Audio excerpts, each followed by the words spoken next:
इस वीडियो में हम लॉर्ड ऑफ द मिस्ट्रीज के 931 से 940 तक के चैप्टर कवर करेंगे। अगर आपने पहले के चैप्टर नहीं सुने हैं तो पुरानी वीडियो जरूर देखें, और अगर लगता है कि वीडियो में कुछ सुधार या इम्प्रूवमेंट की संभावना है तो कमेंट बॉक्स में अपने सुझाव जरूर दे ताकि मुझे फ्यूचर में मदद मिल सके। Chapter 931 new method to acquiring intel. डैनेट्स के चेहरे को देखते हुए एंडरसन ऐसे बोलता रहा जैसे उसने कुछ देखा ही ना हो, लेकिन लगता है जैसे उनके दिमाग को ज़ॉम्बीज ने खा लिया हो। वे काफी जुनूनी और बेवकूफ थे। मुझे उनकी सोच पसंद बिल्कुल नहीं जची, इसलिए मैंने उनसे थोड़ा फायदा उठाया और निकल आया। अरे तुम्हारा चेहरा इतना पीला क्यों हो गया? पसीना भी आ रहा है, कहीं धूप से चक्कर तो नहीं आया? एक हंटर के लिए माहौल के अनुसार ढलना तो बेसिक क्षमता होनी चाहिए। डैनेट्स ने अपना पसीना पोंछा। मन ही मन गाली देते हुए वह जबरन मुस्कुराया और बोला, मैंने सुना है कि एक बार कोई अगर किसी इविल गॉड पर विश्वास कर ले तो उससे निकलना लगभग असंभव है। यह कहते हुए उसने थोड़ी ठुड्डी ऊपर उठाई जैसे वह अपने भविष्य की मौत के बारे में सोच रहा हो। उसे यह ध्यान भी नहीं रहा कि गरमन स्पैरो अभी अभी ऑरोरा ऑर्डर को नाराज कर चुका है और ट्रू क्रिएटर के भक्त उसके पीछे पड़ चुके हैं। यह भी उसे नहीं समझ आया कि वह खुद एक ऐसे देवता द फूल पर विश्वास कर रहा है जो भारी लोगों को इविल गॉड लग सकता है। Well said. एंडरसन मुस्कुराया बिना किसी गंभीरता के। अरे मेरा कोई असली विश्वास नहीं था। जो मंत्र में बोलता था वे असल में God of knowledge and wisdom से बदले हुए थे। वैसे भी वहाँ के लोग दिमाग का इस्तेमाल करते ही नहीं, या शायद उनके पास वह होता ही नहीं। बस तुम ऊपर ऊपर से भक्त बनकर दिखाओ तो कोई भी बहाना उन्हें बेवकूफ बनाने के लिए काफी है। डैनेट्स आगे कुछ बोलता ही पाता कि एंडरसन ने पूछा, तुम वेस्ट बेलाम में क्या करने आए हो? गरमन स्पैरो की मदद करने? प्रश्न सुनकर डैनेट्स एक पल के लिए शांत हो गया। उसने हाथ में पकड़ी चीज नीचे रखी और धीरे से अपने कपड़े ठीक किए। वेस्ट बेलाम के अलग अलग वर्गों की आस्थाओं की जांच करने। वाइस एडमिरल आइसबर्ग एडविना से चर्चा करने के बाद यही तय हुआ था। सीधी भाषा में कहा जाए तो वेस्ट बेलम के सीक्रेट ऑर्गेनाइजेशंस और फैक्शंस की गतिविधियों की जांच करने आया था। साथ ही स्थानीय शासकों से प्रारंभिक संपर्क बनाना और पता लगाना कि क्या उन्हें हथियार की जरूरत है। वेस्ट बेलाम के लोगों की आस्था की जांच करने, एंडरसन ने दोहराया और अपनी कनपट्टी को रगड़ा जैसे सिर में दर्द हो। चारोट गैदरिंग के खत्म होने के बाद क्लाइन ने एडमिरल ऑफ स्टार्स को aurora order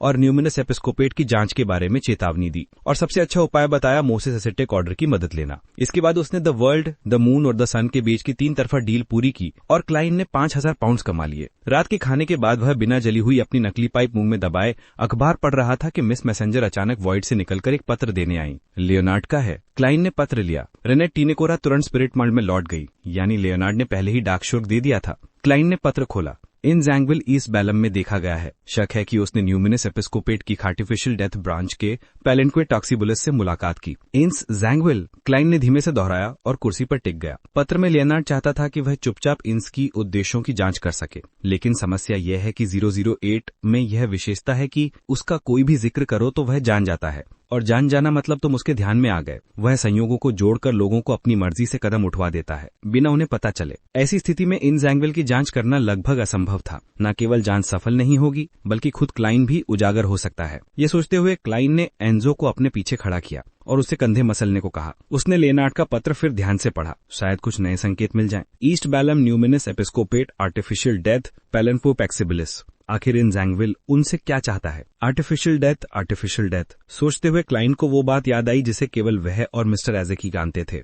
Evernight goddess death pathway की यूनिकनेस यानी आर्टिफिशियल डेथ पर कंट्रोल का फर्स्ट स्टेप पूरा कर चुकी है। अभी एवरनाइट गॉडेस उसकी अथॉरिटी को डाइजेस्ट और हासिल कर रही है। इसका मतलब न्यूमिनस एपिस्कोपेट की आर्टिफिशियल डेथ ब्रांच अनजाने में एवरनाइट गॉडेस की ही पूजा कर रही है। अथॉरिटी पूरी तरह गॉडेस के हाथ में आते ही वह या तो पूरी तरह चर्च में मिल जाएंगे या फिर धीरे धीरे नाइट हॉक्स की मदद करते हुए काम करेंगे। ये क्लाइन के लिए इम्पोर्टेंट बात नहीं थी। असल बात ये थी कि पुराने लिखित ग्रंथों में एक बात लिखी थी, आर्टिफिशियल डेथ को जगाने के लिए एपिस्कोपेट के सदस्यों को रोज उसकी यूनिकनेस को एक असली गॉड की तरह प्रार्थना करनी पड़ती थी, उसे जागृत करने के लिए। क्लाइन के दिमाग में बिजली सी कौन थी। अगर पैलेंके टैसिब्लियस हर दिन आर्टिफिशियल डेथ से प्रार्थना करता है तो क्या उसने इंस जैंगविल के इरादे भी उसमें उल्लेखित किए होंगे? क्या उसने किसी तरह की आशीर्वाद या मार्गदर्शन मांगा होगा? लेकिन उसे ये कभी पता नहीं चलेगा कि आर्टिफिशियल डेथ अब एवरनाइट गॉडेस के नियंत्रण में है। इस कोण से देखें तो सीधे गॉडेस से प्रार्थना करना इंस जैंगविल के उद्देश्यों की जानकारी दे सकता है। क्लाइन जितना सोचता गया उतना उसे लगा कि ये तरीका काम कर सकता है, और कारण सरल था। दुश्मन का नेता खुद उनके भगवान के नियंत्रण में था। एंजो को रुकने का इशारा करके क्लाइन उठा और कमरे में टहलने लगा। सोच रहा था कि उसे ये प्रयोग करना चाहिए या नहीं। इंस जैंगविल चर्च का गद्दार है, नाइट हॉक्स के लिए अपमान है। अगर उसे खत्म करने का मौका मिले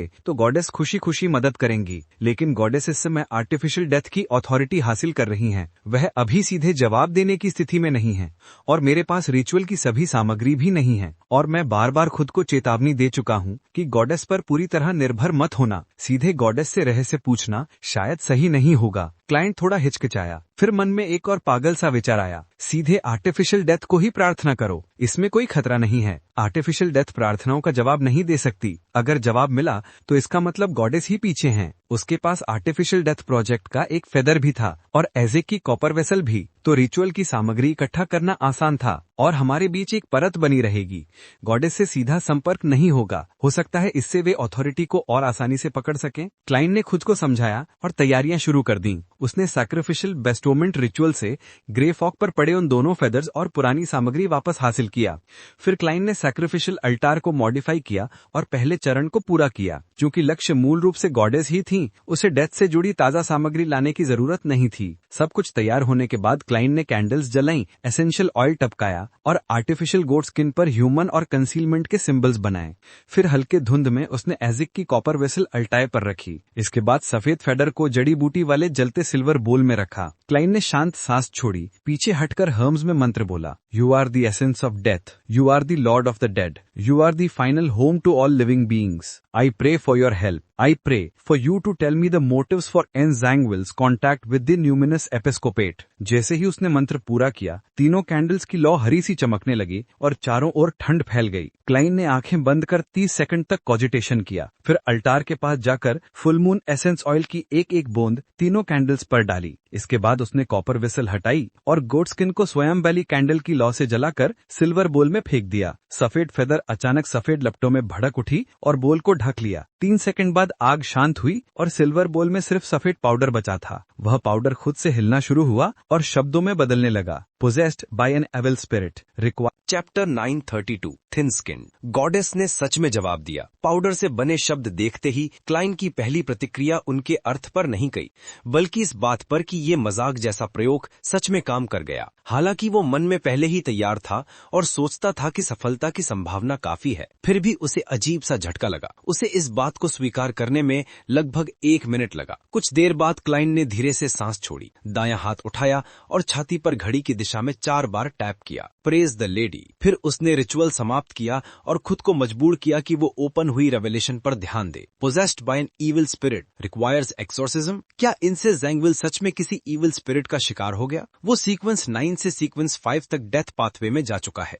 क्रिटिकल चरण पर उसने एवरनाइट पाथवे के सीक्वेंस 4 नाइट वॉचर की गॉडहुड भी हासिल की थी, जो खास तौर पर स्पिरिट टाइप जीवों से निपटने में माहिर होती है। इविल स्पिरिट्स को उससे डर लगना चाहिए, तो फिर वो खुद कैसे पोजेस्ड हो सकता है जब तक कि वो इविल स्पिरिट बहुत ऊंचे लेवल की ना हो या फिर अंदर से बहुत विशेष ना हो। दुर्भाग्य से क्लाइंट ने असली मायनों में सिर्फ एक इविल स्पिरिट देखी थी।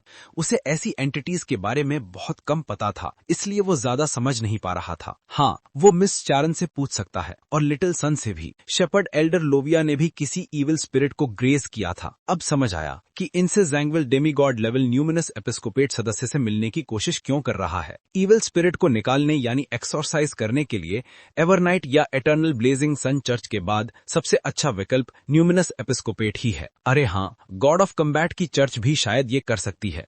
आसपास के पाथवेज में अक्सर समान क्षमताएं होती हैं। और एक और बात निकल कर आती है, इनसे जैंगविल नहीं चाहता कि रॉयल फैमिली फैक्शन या डेमोनेस सेक्ट जो उसके साथ मिले हुए हैं उसे उसकी पोजेशन की बात पता चले। अगर ऐसा नहीं होता तो उसे सदर्न कॉन्टिनेंट तक आने की जरूरत नहीं थी। दोनों फैक्शंस 5th एपोक से पहले से मौजूद हैं।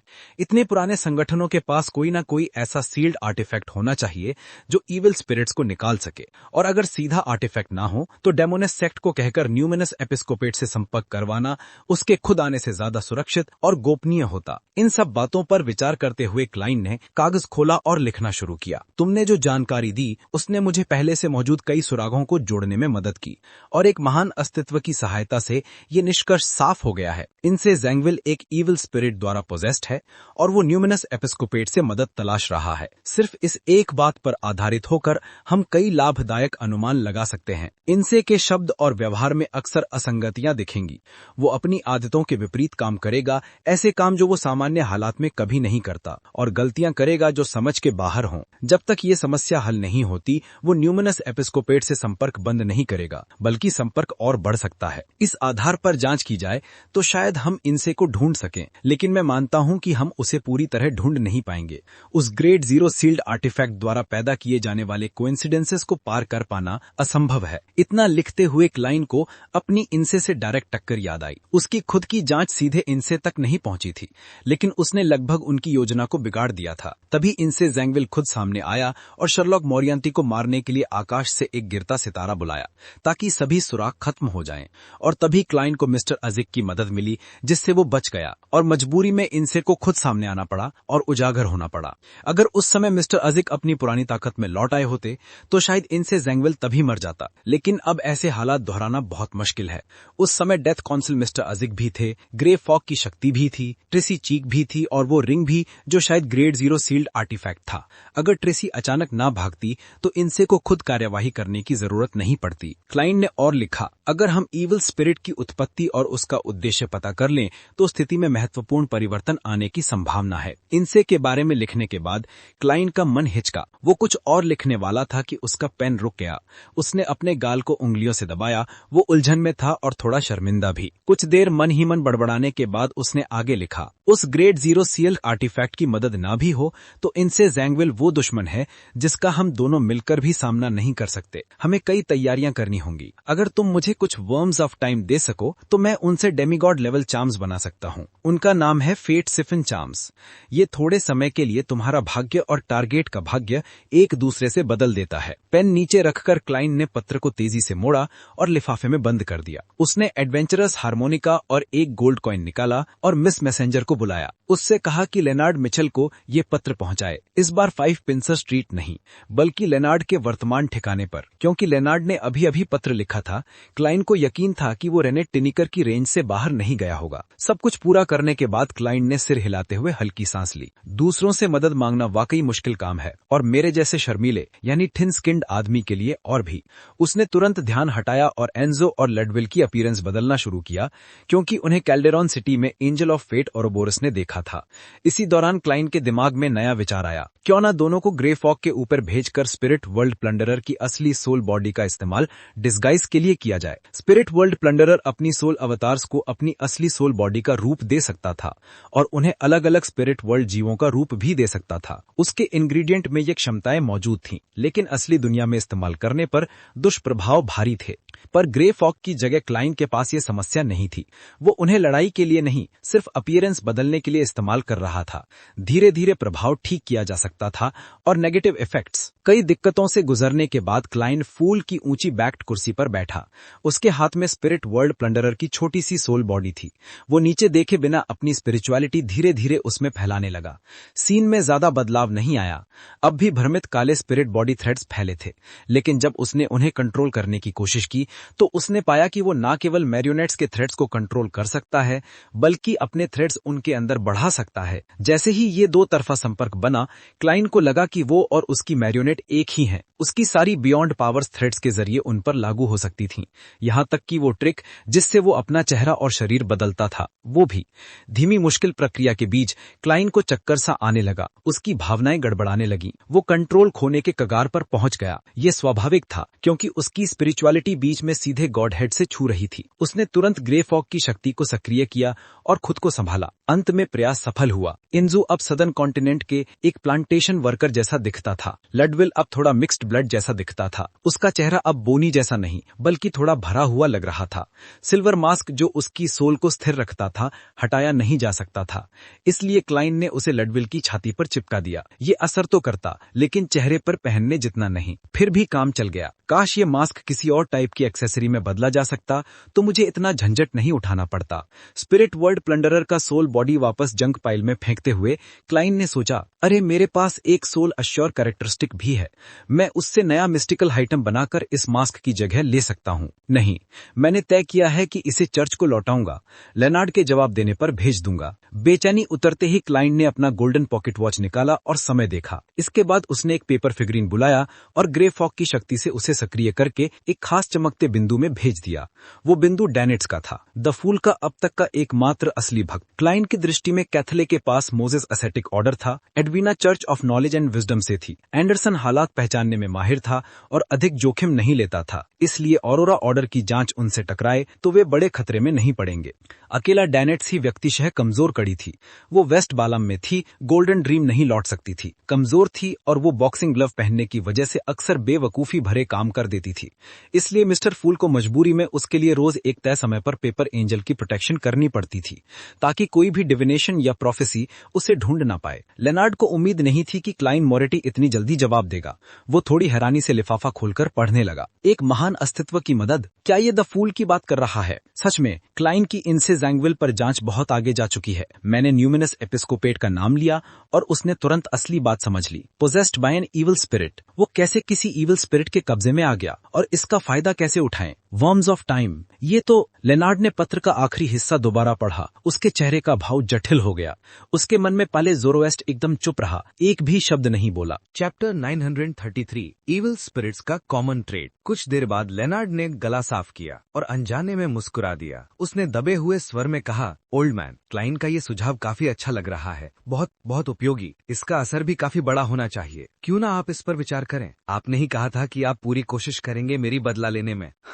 मैंने तो सोचा था वर्म्स ऑफ टाइम सिर्फ एफ्टास बनाने या सपोर्ट के लिए ही काम आता है। वो यूं ही बोलता चला गया, जबकि पहले ज़ोरोएस्ट पूरी तरह चुप रहा। कुछ पल बाद उसने हल्की सांस ली और बोला, मैं तुम्हें अधिकतम 2 वर्म्स ऑफ टाइम ही दे सकता हूँ। लेनार्ड कुछ कह पाता उससे पहले ही वो बोला, एक डेमिगॉड से बदला लेना जिसके पास ग्रेड 0 सील्ड आर्टिफैक्ट है, सबसे जरूरी तुम्हारी खुद की ताकत है, वरना चार्म कितना भी ऊंचे स्तर का हो, मौके पर तुम उसका इस्तेमाल ही नहीं कर पाओगे। लेनार्ड की मुस्कान गायब हो गई और उसने गंभीरता से सिर हिलाया। मैं अपनी पोषण डाइजेशन पूरी मेहनत से करूंगा। अगर मैं डाइजेशन पूरी कर भी लूं और कंट्रीब्यूशन पॉइंट्स कम पड़े तो मैं तुम्हारे लिए स्पिरिट वॉरलॉक के बियॉन्डर इंग्रेडिएंट्स खोज लाऊंगा। 2 वर्म्स ऑफ टाइम मिलने पर लेनार्ड जरा भी निराश नहीं था। एक मिलना ही वरदान था। 2 का मतलब ये था कि वो और क्लाइन दोनों के पास एक फेट साइफन चार्म हो सकता है। अपनी बात साफ करने के बाद उसने पूछा, ओल्ड मैन, क्या आपको लगता है क्लाइन ने पहले वाला वर्म ऑफ टाइम चार्म में इस्तेमाल कर लिया है? उसे साफ याद था, जब वे लोग पता लगा रहे थे कि एम्लिन वाइट किसका साथ दे रहा है, तब ओल्ड मैन ने टेंडर ग्लव में वर्म ऑफ टाइम डाला था। बाद में वो गायब हो गया और बेकार साबित हुआ। अब पीछे मुड़कर देखने पर एम्लिन वाइट और शर्लॉक मोरियार्टी की नजदीकी को देखते हुए लेनार्ड को समझ आता है कि वर्म ऑफ टाइम शायद किसी ऊंचे दर्जे की संस्था या खुद द फूल ने खत्म कर दिया होगा और फिर शायद क्लाइन को दे भी दिया होगा, वरना क्लाइन को इसके अस्तित्व के बारे में कैसे पता था? पहले ज़ोरोएस्ट ने तुरंत ताना मारा। अगर उसने इस्तेमाल न किया होता और उसका असर न देखा होता तो वो और क्यों मांगता? ठीक है, अब मुझे वर्म्स ऑफ टाइम को अलग करना है। इससे मैं कम से कम 2 हफ्ते सो जाऊंगा। अगर तुम्हें कुछ पूछना है किसी और से पूछ लेना। ये कहकर उसने लेनार्ड को बोलने का मौका दिए बिना अपनी स्पिरिचुअलिटी बिखेर दी और लेनार्ड के मन के अंदर ऊंचाई पर एक चमकता हुआ गोला बना दिया, जैसे वो बात नहीं करना चाहता। लेनार्ड ने सूखी हंसी हंसी और दोबारा क्लाइंट का पत्र ध्यान से पढ़ा। Possessed by an evil spirit. उस इविल स्पिरिट का उद्देश्य और शुरुआत। मुझे इविल स्पिरिट्स के बारे में ज्यादा पता नहीं है, कोई बात दिमाग में नहीं आ रही। कुछ मिनट सोचा, फिर उसने एक मैच बॉक्स निकाली और पत्र जला दिया। इसके बाद वो उस कमरे से निकला जो नाइट हॉक्स ने उसे दिया था। वो सामने वाली तिरछी दिशा के कमरे के पास गया और दरवाजा खटखटाया। थोड़ी देर बाद डेली ने दरवाजा खोला। उसकी नीली आई शेडो और ब्लश अभी भी लगे थे। उसने कहा, एक स्लीपलेस को कब से इतनी हिम्मत आ गई कि वो रात के ऐसे वक्त में किसी महिला के दरवाजे पर दस्तक दे जो बेड के समय के लिए मशहूर है। मुझे आपसे कुछ पूछना था। लेनार्ड ने तुरंत बात का मकसद बता दिया। डेली ने उसे ऊपर नीचे देखा और हंसी। मैं नाबालिगों को सलाह देने की जिम्मेदार नहीं हूँ। ये कहकर वो साइड हुई और लेनार्ड को अंदर आने दिया। लेनार्ड ने आंखें घुमाने की हिम्मत भी नहीं की। एक गोल स्टूल खींचकर बैठ गया और सीधे मुद्दे पर आया। मैम, मुझे इविल स्पिरिट्स के बारे में जानना है। आप डेथ पाथवे की सीक्वेंस 5 हैं। आप मुझसे कहीं ज्यादा जानती होंगी। तुम मुझसे ये क्यों पूछ रहे हो? डेली मेज पर झुकते हुए बोली। उसके जवाब देने से पहले ही वो खुद बोली, ज्यादातर evil spirits high sequence beyonders की मौत का परिणाम होती हैं। कुछ कम वो रेट्स होती हैं जो मौका पाकर सीमाओं को तोड़ देती हैं। पहला मामला आम है। हाई सीक्वेंस बियॉन्डर्स जब गॉडहुड लेते हैं तो उनकी सोल बॉडी गहरे स्तर पर बदल जाती है। ये बदलाव इतना मूलभूत होता है कि मौत के बाद भी उनकी सोल बॉडी बची रहती है। इसमें डिविनिटी होती है जो इन्हें बहुत डरावना बनाती है। दूसरा मामला भी मूल रूप से इससे अलग नहीं है। सामान्यतः समय के साथ इविल स्पिरिट्स कमजोर होकर खत्म हो जाती हैं, लेकिन वो कभी कभी उस जगह से जुड़ जाती हैं जहां वो पैदा हुई थी, जिससे स्पिरिट वर्ल्ड और अंडरवर्ल्ड का आंशिक मेल हो जाता है। फिर वो वहीं से शक्ति खींचकर अपने अस्तित्व को बनाए रखती हैं। इसलिए कई इविल स्पिरिट्स का अपना क्षेत्र या सीमा होती है। वो बाहर जाना चाहे तो भी नहीं जा सकती। सिर्फ एक स्थिति में वो निकल सकती हैं, जब वो पर्याप्त शक्ति जमा कर लें और अपने अस्तित्व को बदल डालें। लेनार्ड ने स्वाभाविक तौर पर पैर रखा और पूछा, क्या इविल स्पिरिट्स किसी इंसान को पजेस करके अपनी टेरिटरी छोड़ सकती हैं? हाँ, डेली ने कहा, लेकिन सामान्य इंसान या ज्यादातर बियॉन्डर्स उनके अंदर की एनर्जी ड्रेन सह नहीं पाते। वो जल्दी स्पिरिचुअलिटी और बॉडी टेम्परेचर खो देंगे। सबसे अच्छा तरीका डेथ पाथवे के बियॉन्डर्स हैं, कम से कम सीक्वेंस 5, क्योंकि गेटकीपर से शुरू होकर हमारे अंदर एक डेड स्पिरिट प्रिजन बनता है, एक छोटी सी अंडरवर्ल्ड। वो इविल स्पिरिट को रहने का सही माहौल देती है। स्पिरिट वॉरलॉक बनने पर तुम्हारे पास भी कुछ ऐसा होगा, हालांकि वो सील और स्लीप पर ज्यादा आधारित होगा। और हाँ, वो नेचुरल स्पिरिट्स और रेट्स अंदर बाहर आते जाते रहें तो काफी परेशान करती हैं। इंस जैंगवल सीक्वेंस 5 गेट कीपर है, इसलिए इविल स्पिरिट उसे लंबे समय तक पजेस कर सकती है, या फिर वो खुद किसी इविल स्पिरिट को गुलाम बनाने की कोशिश में नाकाम रहा होगा। लेनार्ड के दिमाग ने तुरंत जोड़ लगाना शुरू किया। कुछ पल सोचकर उसने पूछा, इविल स्पिरिट की जरूरतें क्या होती हैं? जरूरतें गाना, नाचना, कविता, मर्द, महिलाएं, सी ऑफ स्टार्स। डेली मुस्कुराई। उसने समझा कि उसकी बात अस्पष्ट थी। वो झेंप गया और बोला, मेरा मतलब है उनकी इच्छाएं क्या होती हैं? ये इस बात पर निर्भर करता है कि वो जिंदा रहते हुए क्या चाहती थीं। सामान्यतः उनकी रेमिनेंट स्पिरिट उन्हीं पुरानी इच्छाओं को और ज्यादा कठोर रूप में अपनाती है। अगर तुम होते तो वो इविल स्पिरिट पोएट्री लिखने लगती, लोगों को पकड़कर सुनाती और तालियों की मांग करती। डेली हंसी। लेकिन चाहे वो जिंदा क्या भी रही हो, एक बार इविल स्पिरिट बन जाए तो लगभग 2 चीजों की इच्छा सभी की समान होती है। कौन सी 2? लेनार्ड उत्सुक हो गया। डेली ने उसे देखा और बोली, पहली, जिंदा आत्माओं को खाना। ये उन्हें आनंद देता है और उनके अस्तित्व को बनाए रखने के लिए जरूरी होता है, और बहुत सारी आत्माएं खाकर वो अपनी टेरिटरी की सीमाओं को तोड़ सकती हैं। दूसरी, अपने पाथवे के बियॉन्डर इंग्रेडिएंट्स ढूंढना। इनसे वो एक नया आधार बना सकती हैं। एक स्तर के बाद उन्हें स्पिरिट वर्ल्ड या अंडरवर्ल्ड की शक्ति की जरूरत नहीं रहती। वो एक विशेष प्रकार के स्पिरिट वर्ल्ड क्रिएचर बन जाती हैं। लेनार्ड की आंखों में चमक आई। मतलब इविल स्पिरिट्स सीक्वेंस पोशंस ले सकती हैं? नहीं, डेली ने सिर हिलाया। सीक्वेंस पोशंस इंसानों के लिए बनाई जाती हैं ताकि वो कंट्रोल न खोएं। सुपरनैचुरल क्रिएचर्स, खासकर इविल स्पिरिट्स, इंग्रेडिएंट्स को सीधे कंज्यूम कर लेती हैं। उनके तरीके अलग होते हैं, एकदम सीधे एब्जॉर्प्शन और स्लो डाइजेशन। लेनार्ड को जैसे बिजली सी लगी। इसका मतलब इंस जैंगवल को पजेस करने वाली इविल स्पिरिट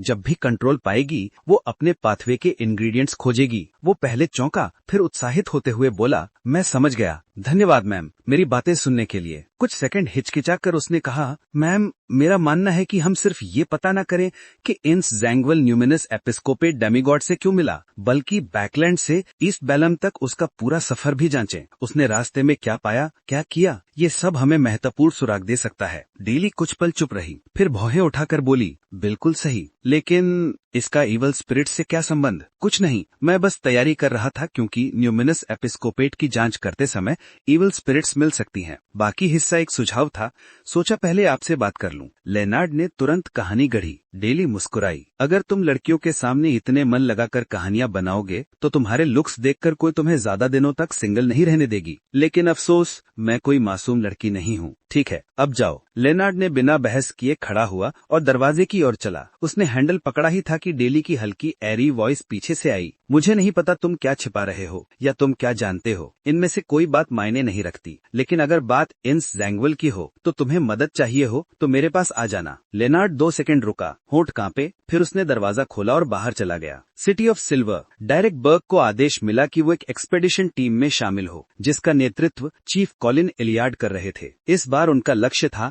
नॉइस सिटी, उत्तर के खंडहरों में स्थित वो जगह जहां शेप शिफ्टर्स और अन्य भयानक प्राणी रहते थे। यहाँ से चैप्टर 934 शुरू होता है। जब से डायरेक्ट ने वो सूचना मिस्टर वर्ल्ड को दी थी कि नॉइस सिटी में एक बिजारो बेन यानी शेप शिफ्टर होने की संभावना है, तब से वो हमेशा सोचता रहा कि एक दिन मिस्टर वर्ल्ड उसे उस बियॉन्डर इंग्रेडिएंट को हासिल करने का काम देगा, लेकिन उसकी अपनी ताकत अभी कम थी।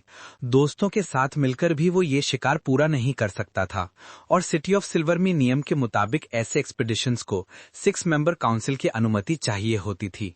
निजी टीमें शहर से बहुत दूर नहीं जा सकती थी, लेकिन उसकी उम्मीद से बहुत पहले ही नॉइज सिटी के लिए एक एक्सपीडिशन टीम बना ली गई थी, और उसका नेतृत्व कर रहे थे चीफ कोलिन इलियड। हाल ही के टेरेट गैदरिंग में mister hanged man, miss justice आदि से हुई बातचीत याद करते हुए डेरेक ने तुरंत एक निष्कर्ष निकाला कि पूर्व चीफ के मकबरे की खोज के दौरान मिस्टर फूल ने चीफ इलियड की मदद की थी। इससे वो फॉलन क्रिएटर की योजना नाकाम कर पाए। इसलिए चीफ ने मिस्टर फूल को खुश करने के लिए जानबूझकर शेप शिफ्टर का शिकार करने का फैसला किया है। द हैंग्ड मैन के शब्द उसके मन में गूंजे। ये मिस्टर फूल को खुश करने का तरीका है, और एक तरह का इक्विवेलेंट एक्सचेंज भी। डायरेक्ट को अब कोई शक या उलझन नहीं रही, इसलिए रवाना होने से पहले उसने मिस्टर फूल से प्रार्थना की और उनसे रिक्वेस्ट किया कि वो मिस्टर वर्ल्ड को इस एक्सपेडिशन की जानकारी दे दें। जल्द ही उसे जवाब मिला और उसने मिस्टर वर्ल्ड की आवाज सुनी। अगर बिजारो बेन को मारना मुश्किल या खतरनाक हो तो सिर्फ उसका खून लेने का प्रयास करो। अगर तुम उसका खून ले आए तो मैं बदले में तुम्हें प्रीस्ट ऑफ लाइट का बियॉन्डर कैरेक्टरिस्टिक दूंगा। प्रीस्ट ऑफ लाइट का कैरेक्टरिस्टिक क्या मिस्टर वर्ल्ड के पास ये पहले से है, या वो किसी टारगेट को लगभग पकड़ने ही वाला है? चीफ की ताकत और टीम की क्षमता को देखते हुए सिर्फ खून निकालना काफी हद तक संभव था। ये सोचकर डायरेक्ट निश्चिंत हो गया। उसने थंडर गॉड्स रोड थामा, अपने घर से निकलकर सीधा ट्रेनिंग फील्ड की ओर गया। जैसे ही वो वहां पहुंचा, उसने देखा चीफ कोलिन इलियड वहां पहले से मौजूद थे। उनकी पीठ पर 2 तलवारें लगी हुई थीं। चीफ के बगल में एक और व्यक्ति था, काली पोशाक, बैंगनी पैटर्न और लंबे घुंघराले सिल्वर ग्रे बाल। शेपर्ड लोविया जो इस एक्सपेडिशन का हिस्सा थी, उसने अपना सिर घुमाया और हल्की ग्रे आंखों से डायरेक को देखा, लेकिन उसके चेहरे पर कोई भावना नहीं थी। डायरेक के दिल में एक अजीब से खतरे का एहसास उठा और वो अनजाने में स्लो हो गया। ईस्ट बालाम above the grey fog. Klein पूरी तरह से चीफ के इस फैसले से सहमत था। उसने लिटिल सन को बताया कि जोखिम लेने की जरूरत नहीं, सिर्फ लक्ष्य का खून काफी होगा। इसके बाद वो खून को ग्रोसेल्स ट्रैवल्स पर लगा सकता था, अपना सामान लेकर बुक की दुनिया में जाकर बिजारो बेन का सामना कर सकता था और इंग्रेडिएंट प्राप्त कर सकता था। एक और समस्या जो उसे लग रही थी, क्या ग्रोसेल्स ट्रैवल्स की लोगों को अंदर ले जाने की क्षमता forsaken land of the gods की यूनिकनेस से बाधित तो नहीं होगी? इसका हल भी उसने सोच लिया। ग्रोसेल्स ट्रैवल्स को अस्थायी तौर पर लिटिल सन को दे देगा। काम पूरा होने के बाद लिटिल सन उसे सैक्रिफाइस करके वापस भेज सकता था। जहां तक इस बात का सवाल था कि बिजारो बेन के पास खून है या नहीं, उसे कोई चिंता नहीं, क्योंकि बिजारो सॉर्सरर की फॉर्मूला खुद कहती है, एडिशनल इंग्रेडिएंट्स 200 मिलीलीटर्स ऑफ बिजारो बेन्स ब्लड। क्लेन ने संतोष से सोचा, समस्याओं से ज्यादा समाधान होते हैं। वो असली दुनिया में लौट आया। सोने से पहले उसे लियोनार्ड मिचेल का जवाब मिला, जिसमें लिखा था कि वर्म ऑफ टाइम तैयार करने में 1 दिन और लगेगा, और इविल स्पिरिट्स के बारे में विस्तृत जानकारी भी दी गई थी। 1 दिन और 2 वर्म ऑफ टाइम। वो बूढ़े पालिस का रवैया वाकई अच्छा है। क्लेन चुपचाप पढ़ते हुए सोचने लगा, इविल स्पिरिट्स अपनी टेरिटरी नहीं छोड़ सकती। आत्माएं खाती हैं, अपने पाथवे के इंग्रेडिएंट्स ढूंढती हैं। इसका मतलब ये हुआ कि इनसाइड जैंगविल के शरीर पर वो इविल स्पिरिट नियंत्रण पाही, तब वो अपने पाथवे का इंग्रेडिएंट खोजने निकलेगी। ये सोचना उसकी जांच का नया मार्ग बन गया। अचानक उसे वेपॉइंट आइलैंड की घटना याद आई, जहां इंसेक्ट पर हंटर पाथवे के एक पावरफुल डेमिगॉड ने हमला किया था। क्या वो उसी इविल स्पिरिट की वजह से था? पहले क्लेन सोचता था कि इंस किसी रॉयल फैक्शन के लिए कुछ कर रहा था और गलती से पकड़ा गया। अब ऐसा लग रहा था शायद इविल स्पिरिट खुद हंटर पाथवे के बियॉन्डर कैरेक्टरिस्टिक ढूंढ रही थी, और इंस के शरीर पर नियंत्रण पाकर उसने हंटर पाथवे के बियॉन्डर्स पर हमला किया। शायद वो सफल हुई, शायद नहीं, लेकिन रिजल्ट ये हुआ कि एक पावरफुल हंटर डेमिगॉड इंसेक्ट का पीछा करने लगा।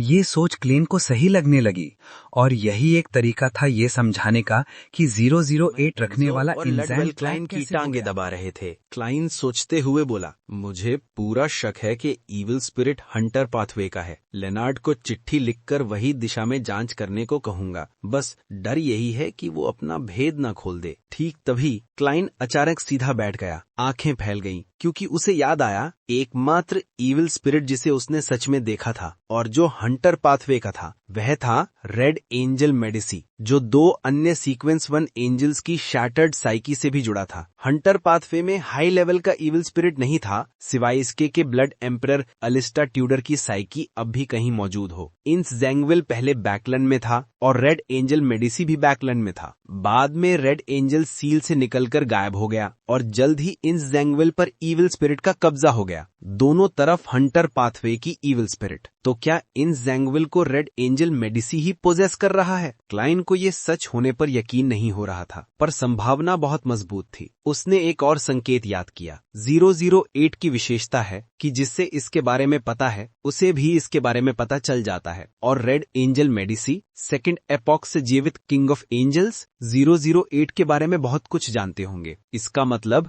जैसे ही इविल स्पिरिट ने 008 से जुड़े विचार किए होंगे, 008 ने भी संपर्क बना लिया होगा। क्लाइंट कांप गया। प्लेजर वर्किंग विद यू, ये वाक्य दिमाग में गूंजा, लेकिन एक समस्या थी। उसने पहले सोचा था कि रेड एंजल के पास सीक्वेंस 1 कैरेक्टरिस्टिक है, तो उसे और इंग्रेडिएंट क्यों चाहिए? क्या वो कैरेक्टरिस्टिक अब भी डाइजेस्ट नहीं हुआ? क्लाइंट का सिर दर्द करने लगा। उसने 4 काउंटर क्लॉकवाइज कदम लिए और ग्रे फॉग के ऊपर पहुंच गया। वह बैठा, कलम और कागज बनाया और लिखा। इंस जैंगविल को पोजेस करने वाला इविल स्पिरिट अलिस्ता ट्यूडर के भूमिगत खंडर में देखा गया वही इविल स्पिरिट है। उसने ये वाक्य जांचा और टोपाज पेंडेंट से डिविनेशन शुरू की। आंख खोलते ही परिणाम साफ था, टैलिस्मन हिला ही नहीं, यानी डिविनेशन असफल। स्तर बहुत ऊंचा और 008 भी बीच में। ऊपर से रेड प्रीस्ट कार्ड के एंटी डिविनेशन गुण, इसलिए मेरा डिविनेशन ना चलना भी एक इनडायरेक्ट पुष्टि है। क्लाइन ने मेज थपथपाई और सोचा, इस मामले की जांच करने के लिए लेनार्ड और उसकी टीम को कहना पड़ेगा, पर मुझे भी कदम उठाना होगा। अगर इंस में सच में रेड एंजल है तो वह हंटर पाथवे के इंग्रेडिएंट्स कहां ढूंढेगा? इंतिस की राजधानी ट्रियर, फेसाक के राजधानी सेंट मिलोन, या कार्ड ऑफ ब्लास्फेमी की शक्ति से हंटर बियॉन्डर्स को अपनी ओर खींच लेगा? अचानक उसे याद आया, मेडिसी वंशज बैंसी हार्बर में रहते थे। भले बर्बादी हो चुकी हो, पर जमीन में कुछ बाकी हो सकता था। इस सोच के साथ क्लाइन ने द वर्ल्ड को प्रकट किया और द हैंग्ड मैन को आदेश दिया कि वह बैंसी जाकर गहन जांच करे। इसके बाद क्लाइन सोचने लगा कि अगर पुष्टि हो गई कि इंस में सच में रेड एंजल है, तो क्या वह कैरेक्टरिस्टिक कन्वर्जन्स का प्रयोग करके उसे जाल में फंसा सकता है? Hunter pathway, Hunter pathway. सोचते सोचते उसे वेस्ट बालम के 2 हंटर्स याद आए, डैनेट्स और एंडरसन। डिस्टेंस बहुत ज्यादा है और सिर्फ एक डेमीगॉड होने से यात्रा भी लंबी होगी, इसलिए डैनेट्स या एंडरसन के रेड एंजल से टकराने की संभावना कम है, पर पूरी तरह नजरअंदाज भी नहीं किया जा सकता। वेस्ट बालम, नॉर्दर्न स्टेट, कुकुवा सिटी। डैनेट्स ने एंडरसन की ओर देखा और बोल पड़ा, मैं जांच के लिए जा रहा हूँ, तुम मेरे पीछे क्यों आ रहे हो? सामान्य तौर पर तो तुम्हें बैरन्स हार्बर जाकर फॉग सी में लौट जाना चाहिए। Meeting up. एंडरसन, जो आराम से क्रीम कसावा ब्रेड खा रहा था, ने डेनिस की तरफ देखा, मानो सोचते हुए बोला, मुझे ठीक से पता नहीं क्यों, लेकिन मेरा वेस्ट बेलाम से जाने का मन ही नहीं होता। और जब मैं यहाँ हूँ तो एक ट्रेजर हंटर होके खाली हाथ कैसे लौट सकता हूँ? यहाँ के बड़े बड़े जंगलों में तरह तरह के पुराने खंडहर हैं, जिनमें सोना, गहने, पुरानी चीजें और शायद मिस्टिकल आइटम्स भी छुपे हुए हैं, और ये सब मेरा इंतजार कर रहे हैं कि मैं उन्हें बचाऊं। डेनिस ने अपने सिर को ऊपर उठाया और बचे हुए ग्वाडर को एक ही घूंट में खत्म कर दिया। ग्वाडर वेस्ट बेलाम का एक फलों से बना हुआ ड्रिंक था, हल्का नारंगी पीला, मीठा और थोड़ा खट्टा। ये प्यास बुझाने और गर्मी से राहत देने में अच्छा था, और इसमें हल्का सा कैफीन था, जिससे इंसान थोड़ी देर और जागा रह सकता था। कप नीचे रखकर और नैपकिन से मुंह पोंछकर डेनिस ने ठंडी आवाज में कहा, मुझे लगता है तुम कुछ न कुछ छुपा रहे हो। एंडरसन ने बिना फिक्र के मुस्कुराते हुए जवाब दिया, मैं भी यही उम्मीद करता हूँ। वो नाश्ते के साथ कॉफी पी रहा था। पूरब और पश्चिम दोनों बेलाम कॉफी उगाने के बहुत अच्छे क्षेत्र थे, बस उनकी प्रसिद्धि फीन पॉटर की हाईलैंडर कॉफी, साउदर्न कॉन्टिनेंट की हाईलैंडर कॉफी और स्टार हाईलैंड्स और फर्मो घाटी के फर्मो कॉफी से थोड़ी कम थी। डेनिस के जवाब देने से पहले ही एंडरसन मुस्कुराकर बोला, असल में सोचो तो ये अच्छा ही है, मैं तुम्हें मुफ्त सिक्योरिटी दे रहा हूँ और तुम मेरे इंटरप्रेटर हो, दोनों को फायदा है। ये सोचकर कि वो सीक्वेंस 7 है और कई गुटों द्वारा वांटेड भी, डेनिस को किसी अजीब तरह ये बात सही लगने लगी। उसने हल्की खांसी की और बोला, लेकिन कुछ समय ऐसे होंगे जब मैं तुम्हें दूर रहने के लिए कहूंगा। एंडरसन सहजता से बोला, अगर तुम प्लीज कहोगे तो मुझे कोई दिक्कत नहीं। डेनिस ने तुरंत अपनी हुड चढ़ाई और आज की जांच शुरू करने के लिए होटल के बाहर निकल गया। रास्ते में उसने अचानक पूछा, क्या तुम्हें कभी ऐसा हुआ है कि तुम बार बार सपना देखो कि एक एंजल उतरता है और तुम्हें अपनी परतदार पंखों में लपेट लेता है? नहीं, ये सिर्फ सपना नहीं, कई बार जागते हुए भी मुझे ऐसी हैल्यूसिनेशन होती है। एंडरसन ने डेनिस के पहने हुए बॉक्सिंग ग्लव पर नजर डाली, कुछ सेकंड सोचकर मुस्कुराया। क्या तुम किसी गुप्त संगठन में विश्वास करते हो या तुम किसी प्राचीन वस्तु के संपर्क में आए हो? डेनिस का चेहरा थोड़ी देर को जम गया, फिर उसने जबरदस्ती मुस्कुराकर कहा, काश ये इतना आसान होता तो मैं कब का वजह समझ चुका होता। ये कहते समय वो 3 लोगों से कंधा छूते हुए आगे बढ़ गया। इसी बीच एंडरसन ने आदत से उस समूह को देखा। वो एक मालिक और 2 नौकरों जैसा लग रहा था। मालिक लंबा था, त्वचा भूरी, चेहरा ऐसा जैसे उसके माता पिता बैलाम और लोएन दोनों जगहों से हों। उसने नॉर्दर्न कॉन्टिनेंट की स्टाइल के कपड़े पहने थे, silk top hat, black formal suit और हाथ में सोना जड़ा केन। दोनों नौकर प्लांटेशन के स्थानीय लोगों जैसे लग रहे थे। वे केन और एक लेदर सूटकेस पकड़े हुए थे। उनमें से एक मिला जुला नस्ल का था, फूलते गाल, ढीले कपड़े और कमर पर रेपियर, जैसे किसी बॉडीगार्ड की भूमिका भी निभा रहा हो। एंडरसन ने ज्यादा ध्यान नहीं दिया और डेनिस के पीछे सड़क पर निकल गया। सड़क पर उसने अलग अलग तरह के ताबूत देखे, कुछ घोड़ों द्वारा खींचे जा रहे थे, कुछ मजदूर उठा रहे थे। उसने उत्सुकता से पूछा, इनमें से किसी को आजमाना चाहोगे? ये दिलचस्प होता है। एक बार आदत हो जाए तो पता चलता है कि मौत उतनी डरावनी नहीं है। शायद किसी दिन तुम खुद ताबूत खोलकर उठ भी बैठो। डेनिस ने आंख के कोने से अजीब गाड़ी देखी और तुरंत सिर हिला दिया। मैं पायरेट हूँ और थोड़ी बहुत स्टॉर्म लॉर्ड पर आँखा रखता हूँ। कुछ चीजें टैबू होती हैं और उनमें सबसे बड़ा है ताबूतों से दूर रहना। एंडरसन हंसते हुए बोला, मैं अलग हूँ, मेरे लिए कोई टैबू नहीं। वो कुछ डिलेक्सी कॉइन्स निकालकर पेपर बॉय से कुछ अखबार खरीद लाया। साउदर्न कॉन्टिनेंट में पेपर बॉयज की संख्या कम नहीं थी, लेबर सस्ता था और कई बच्चों को परिवार के खर्च में मदद करनी पड़ती थी। डेनिस विदेशी यात्रियों की कैरेज ढूंढने के लिए सड़क के दूसरे छोर तक पहुंच गया। उसने एंडरसन से एक अखबार लिया और जल्दी जल्दी देखने लगा। अचानक उसकी नजर एक खबर पर अटक गई। प्रसिद्ध पायरेट एडमिरल हेल लडवेल पागल एडवेंचरर गर्मिन स्पैरो द्वारा मारा गया। उसकी ब्लैक ट्यूलिप और पूरी क्रू अब डेथ्स एनवॉय कहलाने वाली मिरेला के नियंत्रण में है। डेनिस का मुंह थोड़ा खुला रह गया, वो बंद ही नहीं हो रहा था। अब उसे समझ आया कि गर्मिन स्पैरो ने उसे न्यूमिनस एपिस्कोपेट से सावधान क्यों कहा था। ये पागल आदमी 7 पायरेट एडमिरल्स में सबसे ताकतवर लडवेल को भी मार चुका था। लगभग 10 सेकंड बाद डेनिस ने अखबार एंडरसन की तरफ बढ़ाया। इसे पढ़ो। एंडरसन ने मुस्कुराते हुए अखबार लिया, कुछ सेकंड में पढ़ लिया, फिर एक हल्की सीटी बजाकर बोला, अब इस आदमी को एक नया नाम मिल सकता है, पायरेट एडमिरल नेमेसिस। डेनिस ने सिर हिलाने की हिम्मत भी नहीं की, धीमे स्वर में बोला, जब मैं उससे पहली बार मिला था मुझे पता था वो डरावना है, लेकिन इतना डरावना ये मैंने कभी नहीं सोचा था। उसी पल उसे याद आया कि उसने कभी गवर्नमेंट स्पैरो को गोल्डन ड्रीम का सेलर बनाने की कोशिश भी की थी। उधर होटल से बाहर क्लाइन अब एक शानदार कमरे में रह रहा था। वो खिड़की से दोनों हंटर्स को देख रहा था जो मजाक करते हुए सड़क पर चल रहे थे। क्लाइन ने अपने कफलिंग को रगड़ा, चिट्ठी खोली और लिखा, मुझे शक है कि इन सैंगविल को जो इविल स्पिरिट पजेस कर रही है वो हंटर पाथवे की है। तुम इस दिशा में और जांच कर सकते हो। इस चिट्ठी के साथ एक सोल अश्योरर का बियॉन्डर कैरेक्टरिस्टिक है। ये एक ऐसे बेचारे से मिला जिसे ग्रेस्ड किया गया था। मैंने उसे मुक्त किया और वादा किया था कि उसका characteristic church of ever night को लौटा दूंगा। ईस्ट बालम में सुबह की मीटिंग में शामिल होने से ठीक पहले लेनार्ड को 4 सुनहरे लाल आंखों वाली सिरों वाली एंजल मैसेंजर दिखाई दी। वो अब इस सीन का आदी हो चुका था। उसने चिट्ठी ली, खोली और अंदर रात के आसमान की चमकती वस्तु देखकर चौंक गया। ये उसे अंदाजा हो गया ये क्या है। उसने जल्दी जल्दी चिट्ठी पढ़ी। 20 सेकंड बाद लेनार्ड ने धीरे से सांस फूली। जैसा सोचा था ये बियॉन्डर कैरेक्टरिस्टिक ही है। क्लाइन अब भी चर्च और नाइट हॉक्स के लिए फीलिंग्स रखता है और उन्हें अच्छे से ट्रीट करता है। फिर वो खुश हुआ। उसने 2 पारदर्शी मृत रिंग्ड वर्म्स निकाले और एनवेलप में रखे। मैसेंजर को बुलाकर उसे चिट्ठी दी और एक गोल्ड कॉइन का पेमेंट किया। इसके बाद लेनार्ड ने अपनी शर्ट के ऊपरी बटन खोले, कमरे से निकला और चर्च की ओर चल पड़ा। रास्ते में उसकी मुलाकात डेली सिमोन से हुई। स्पिरिट मीडियम की पोशाक में सीधे आगे देखती डेली ने सामान्य आवाज में पूछा, इन जैंगविल की कोई नई जानकारी? लेनार्ड 2 सेकंड चुप रहा, फिर बोला, मुझे शक है कि यह हंटर पाथवे की इविल स्पिरिट है जिसने इंस जैंगविल के शरीर को कंट्रोल कर रखा है। डेली ने हल्के से सिर हिलाया और सोचकर बोली, तो इसका स्वभाव अग्रेसिव होगा। ये खुद ही हमें कुछ क्लूज दे देगा, हालांकि इसमें मिसडायरेक्शन की भी संभावना रहती है। फिर ब्लू अवेंजर के कैप्टन के कमरे में खट खट खट। एल्जर ने ब्रास सेक्सटेंट नीचे रखा और गहरी आवाज में कहा, अंदर आओ। एक सेलर अंदर आया। साथियों के इशारे पर थोड़ी हिचकिचाहट के बाद उसने दाहिने हाथ से बाएं सीने पर प्रहार किया और बोला, होली लॉर्ड ऑफ स्टॉर्म्स। एल्जर ने भी वही जेस्चर किया और हल्की मुस्कान के साथ बोला,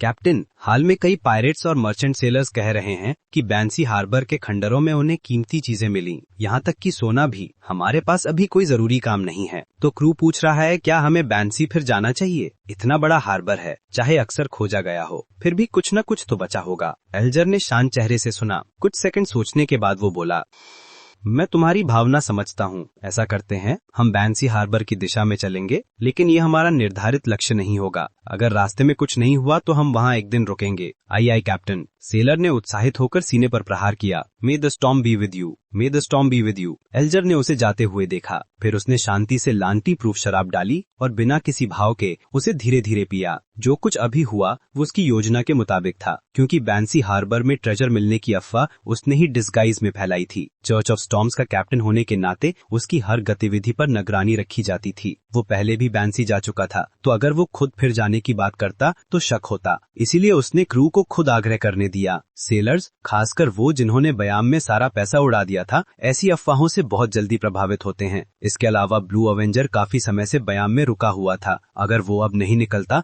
तो ये भी शक की बात होती। जहाँ तक आर्टिजन सीएल्फ की निगरानी का सवाल था, वो काम हर्मिट कैटलिया कर रही थी और औरा ऑर्गर की जांच के कारण वो लोग रोस्टेड आर्किपेलागो के पास घूम रहे थे, जो मोजेस एसेटिक ऑर्डर का एक महत्वपूर्ण ठिकाना माना जाता है। एल्जर ने गिलास रखा, लहरों को देखा और धीरे से एक शब्द बोला, बैंसी। जून का अंत था और क्लाइन को अब भी ऑसेप्टिन के जन्मदिन की सटीक तारीख नहीं मिल रही थी, इसलिए कुछ बातें निपटाकर वो ग्रे फॉग पर गया। रेडियो ट्रांसीवर को वापस असली दुनिया में ले आया और खुद को चेतावनी दी। वह अधिकतम सिर्फ 2 सवाल पूछ सकता है। कमरा अचानक ठंडा और उदास हो गया और बिना संचालक के ट्रांसीवर ने क्लिक क्लिक क्लिक की आवाज करनी don't want to miss out शुरू होता है। रेडियो ट्रांसीवर से टकटक आवाजें आती रहीं और एक सफेद धुंध जैसा कागज बाहर निकला। उस पर लोएन भाषा में लिखा था, द ग्रेट मास्टर, आपका छोटा वफादार और विनम्र सेवक आरोडेस आपकी पुकार का जवाब देने आ गया है। क्या आपको पता है, डॉक्टर एरन सीरीज का बच्चा परसों रात पैदा हुआ था। क्लेन ने हल्का सा सिर हिलाया। अब पता चल गया। दोबारा टकटक आवाजें हुई और एक और सफेद कागज बाहर आया। आपसे नियम के अनुसार अब आपकी बारी है सवाल पूछने की। क्लेन असल में इंस जैंगविल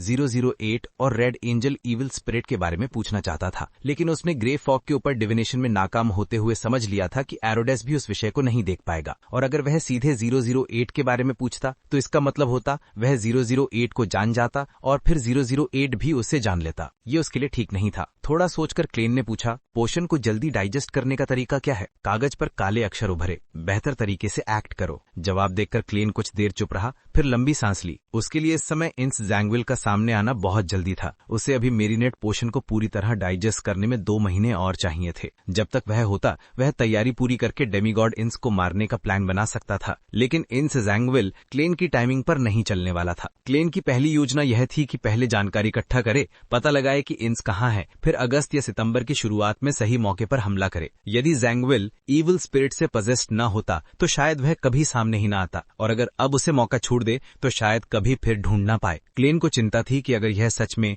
रेड एंजल इविल स्पिरिट है तो कहीं लेनार्ड और वह रिवेंज लेने पहुंचे उससे पहले कहीं जैंगविल किसी बेवकूफी भरे संयोग या किसी चाल के कारण मर ही न गया हो। इसी सब कारणों से क्लेन पोषण को जल्दी डाइजेस्ट करने की कोशिश कर रहा था, लेकिन एरोडेस का जवाब उसे निराश कर गया। वह जानता था कि इस प्रक्रिया को वह जबरदस्ती तेज नहीं कर सकता। 2 हफ्तों या कुछ दिनों में वह एक्टिंग का इतना जबरदस्त मौका कैसे बनाए? खामोशी में वह फैसला कर चुका था। उसकी पहली प्राथमिकता इंस जैंगविल से रिवेंज लेना है, सीक्वेंस एडवांसमेंट बाद में। वह इस मौके को गंवाना नहीं चाहता था। ज्यादा समय नहीं बीता था। ब्लैकथॉर्न सिक्योरिटी कंपनी की घटना को सिर्फ 10 महीने हुए थे, लेकिन क्लेन को लगता था जैसे सालों गुजर गए हों। वह और इंतजार नहीं कर सकता था। उसने रेडियो ट्रांसीवर को देखा और गंभीर आवाज में पूछा, जब मैंने विनर मेरिनेट से खुद को देखा था तो मुझे समझ आया कि फेट पाथफी के बियॉन्डर्स मुझे देखकर ऐसी प्रतिक्रिया क्यों देते हैं। अब मैं जानना चाहता हूं कि तुम मुझे देखकर क्या देखते हो। कमरे में जैसे धमाका हो गया हो। रेडियो ट्रांसीवर कुछ पल शांत रहा, फिर कागज निकला, काला कागज। उस पर सफेद अक्षर चमक रहे थे। मुझे तुमसे सपोर्ट और डोमिनेंस दिखाई देता है। क्या तुम इस जवाब से संतुष्ट हो? सपोर्ट और डोमिनेंस, इसका मतलब क्या? क्लेन और पूछना चाहता था, लेकिन एरोडेस की जानकारी सीमित थी। वह इसकी गहराई नहीं समझा सकता था। मदर ट्री ऑफ डिजायर की नजर पड़ने के खतरे को समझकर क्लेन ने कहा, ठीक है, आज के लिए बस इतना ही, तुम जा सकते हो। रेडियो ट्रांसीवर तेजी से टकटक करने लगा और नया कागज सफेद था। ठीक है ग्रेट मास्टर, अलविदा। आपका वफादार सेवक एरोडेस, हमेशा आपकी सेवा में। इस बार एरोडेस ने हाथ हिलाते हुए बना हुआ डूडल भी नहीं बनाया, काफी जल्दी भाग गया। क्लेन ने बड़बड़ाया और 4 कदम एंटी क्लॉकवाइज लेकर ग्रे फॉग के ऊपर चला गया। वहां उसने द वर्ल्ड घरमन स्पैरो को बुलाया और द हर्मिट कैटलिया को सूचना भेजी कि मिथिकल क्रीचर का ब्लड मटेरियल तैयार है। उससे कहा गया कि वह एक ऐसा तरीका भेजे जो कमजोरी के समय थोड़ी शक्ति वापस दिला सके। कुछ देर बाद कैटलिया ने एक रिचुअल करके एक आइटम सैक्रिफाइस किया और मैसेज भेजा, यह आइटम आपको अपने भीतरी पास्ट वाले रूप से थोड़ी शक्ति उधार लेने देता है। क्लेन हैरान रह गया। यह सियर पाथवे के सीक्वेंस 3 स्कॉलर ऑफ योर जैसी शक्ति थी। आइटम एक छड़ी के सिरे जैसा था जिसमें लंबा पारदर्शक रत्न लगा था। उस पर अजीब और जटिल सिंबल्स और मैजिक लेबल्स खुदे हुए थे। क्लेन कुछ सिंबल्स पहचानता था। एक था अधूरा प्यूपिललेस आई, दूसरा था अधूरा कंटॉर्टेड लाइंस। यह आइटम देखकर उसे लिटिल सन का क्रिस्टल बॉल याद आ गया, लेकिन आसपास कोई असामान्यता नहीं दिखी। क्योंकि यह एक बार इस्तेमाल करने वाला आइटम था, उसने प्रयोग करने की इच्छा छोड़ दी और उस पर बने सिंबल्स को कागज पर उतार लिया। लोएन किंगडम, बैकलैंड। डॉक्टर एरन का घर। ऊपर कमरे में एक मेड नवजात बच्चे की देखभाल कर रही थी। नीचे पार्टी पूरे जोश में चल रही थी। अचानक एक कोने में 3 आकृतियां प्रकट हुईं। सबसे आगे क्लेन मोरिटी, बिना डिस्गाइज के। क्लेन ने एक चार्म फेंका और एंशिएंट हर्मीज भाषा में बोला, क्रिम्सन। लाल रोशनी उठी, हल्का धमाका हुआ और सूदिंग पावर फैली। मेड तुरंत गहरी नींद में आ गई। क्लेन ने अपने दोनों मेरिनेट्स को खड़ा रहने दिया और वह बच्चे के पालने के पास गया। पालने में एक बच्चा चांदी के कपड़े में लिपटा हुआ था, बहुत गोरा, मोटा मोटा, परत धर परत। बच्चा क्लेन से जरा भी नहीं डरा। वह बड़ी बड़ी आंखों से उसे घूर रहा था और उंगली चूस रहा था। क्लेन मुस्कुराया और टोपी हटाकर बोला, जन्म की बधाई। बच्चे ने उंगली निकाली और बोला, ये मेरे माता पिता को बोलो। क्लेन हंस पड़ा और सीधे मुद्दे पर आ गया। मैं तुम्हें वो तरीका देने आया हूँ जिससे तुम अपनी कमजोर वक्त में थोड़ी शक्ति वापस पा सको। अब तुम मुझे वो प्लेसेंटा ब्लड की बूंद दे सकते हो। विल ऑसेप्टन में अपने मोटा हाथ फैलाया। पहले मुझे आइटम दिखाओ। क्लेन हैरान हुआ। तुम्हें कैसे पता कि तरीका एक आइटम है? विल ने तिरछी नजर डालते हुए कहा, फेट की इंट्यूशन से। क्लेन ने आइटम आगे बढ़ाया। बच्चे ने उसे पकड़कर देखा और कहा, ये सिर्फ एक बार इस्तेमाल हो सकता है। हाँ, ये सिर्फ एक बार। इसमें क्या दिक्कत है? तुम इसकी इंग्रेविंग करके सही इंग्रेडिएंट्स लेकर रिचुअल दोबारा तैयार कर सकते हो, कई बार इस्तेमाल कर सकते हो। विल ने तुरंत बात काटी। ठीक है, मैं मानता हूँ। ध्यान रखना, ये सुझाव तुमने ही दिया था। क्लेन कुछ देर के लिए चौंक गया। उसे लगा जैसे वह बच्चे को धोखा देने आया था, लेकिन उल्टा बच्चा ही उसे बेवकूफ बना गया। हाँ, मैंने ही सुझाव दिया था। विल मुस्कुराया और दूसरे हाथ में 2 सिल्वर बूंदे दिखाईं। एक बूंद सौदे के लिए, दूसरी तुम्हारा कमीशन। क्लेन खुश हो गया। दोनों बूंदें सिल्वर थीं और ऐसा लग रहा था कि उनमें अनगिनत छोटे छोटे घूमते हुए पहिए हैं, जैसे एक अंतहीन चक्र। सिर्फ एक नजर डालते ही क्लेन का दिमाग सुन्न हो गया। उसने सिर झटका और जल्दी से उन बूंदों को अजेक के कॉम्पर विसल वाले केस में रख दिया। क्लेन ने पूछा, क्या इनसे चार्म बना सकता हूँ? विल बोला, हाँ। कौन से सिंबल्स यूज करने हैं ये तुमने पहले ही देख लिए हैं। कौन सा चार्म बनता है ये तुम्हारी किस्मत पर है।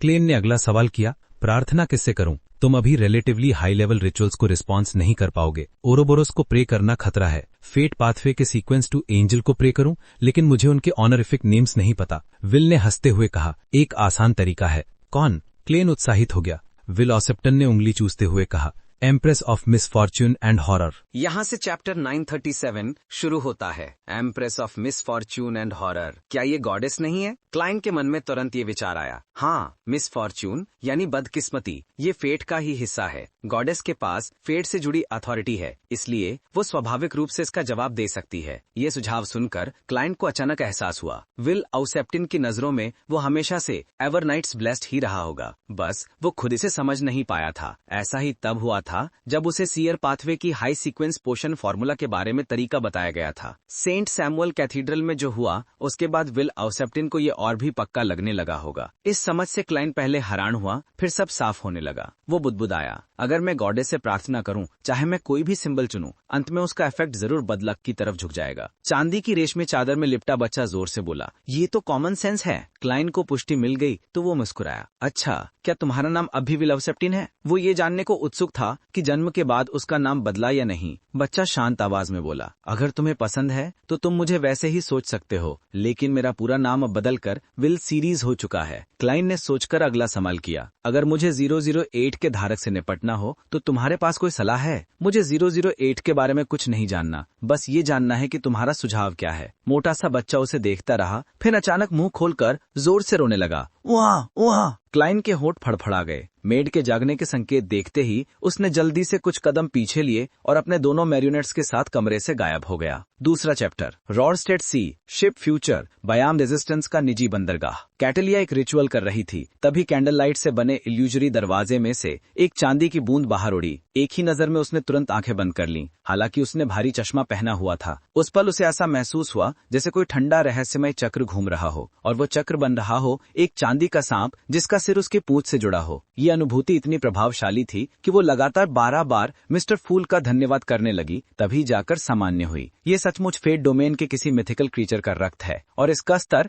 एक साधारण एंजल से भी ऊपर है। वो खुशी से भर गई। रिचुअल समाप्त करते हुए उसने पहले से तैयार छोटी बोतल निकाली और उस एक बूंद को अंदर रख दिया। क्वीन मिस्टिक से मॉन्स्टर पाथवे की जानकारी लेने के बाद और मिस्टर फूल से एंजल ऑफ फेट ओरोबोरस के बारे में सुनने के बाद कैटेलिया के मन में साफ हो गया कि ये खून किसका हो सकता है। शायद ये लाइफ स्कूल ऑफ थॉट वाले एंजल का है या शायद कोई दूसरा सीक्वेंस 1 एंजल। जो भी हो, मिस्टर फूल वास्तविक दुनिया में कम से कम 2 एंजल्स को इस्तेमाल कर सकता है और ऊपर से वो एंशिएंट बेन जिसका अनुमान लगाना भी मुश्किल है। सील्ड आर्टिफैक्ट्स की कमी छोड़ दें तो मिस्टर फूल का फैक्शन किसी भी ऑर्थोडॉक्स चर्च का मुकाबला कर सकता है। एलिमेंट डॉन और मोजेस एस्थेटिक ऑर्डर तो उसके सामने कुछ भी नहीं। वाकई एक जागृत अकुल्ट गॉड। श्रद्धा और आव में भरी कैटेलिया ने लंबी सांस ली और अपने तैयारियों के बारे में सोचने लगी। बाकी कार्य लगभग बिना किसी बाधा के पूरे हो चुके थे। यदि सब ठीक रहा तो करीब 1 महीने में वो सीक्वेंस 4 पर पहुंचकर गॉडहुड प्राप्त करने का प्रयास कर सकती थी। दूसरा चैप्टर, नॉइस सिटी के पास सिटी ऑफ सिल्वर एक्सपीडिशन। काले बादलों से भरा आसमान, कभी कभी चमकती सिल्वर बिजली, सूखी घुमावदार नदी और वीरान पटेल। इन्हीं मैदानों के बीच आधे घेरे में मुड़ती नदी के पास एक काला धुंधला परतों में सजा हुआ शहर खड़ा था। एक मृत शहर, नॉइस सिटी। कई दिन की यात्रा के बाद सिटी ऑफ सिल्वर के चीफ कॉलिन इलियाड की अगुवाई में छोटी टीम आखिरकार यहाँ पहुंच गई। टीम छोटी थी। कॉलिन के अलावा सिर्फ 4 लोग। पहला, एल्डर शेपर्ड लोविया। 2 सीक्वेंस 5 गार्डियन लेगियर और गॉनलुन और तीसरा सीक्वेंस 6 नोटरी डायरेक्टबर्ग। कुल मिलाकर ये टीम एक पूरी एक्सपेडिशन टीम जितनी ताकतवर थी,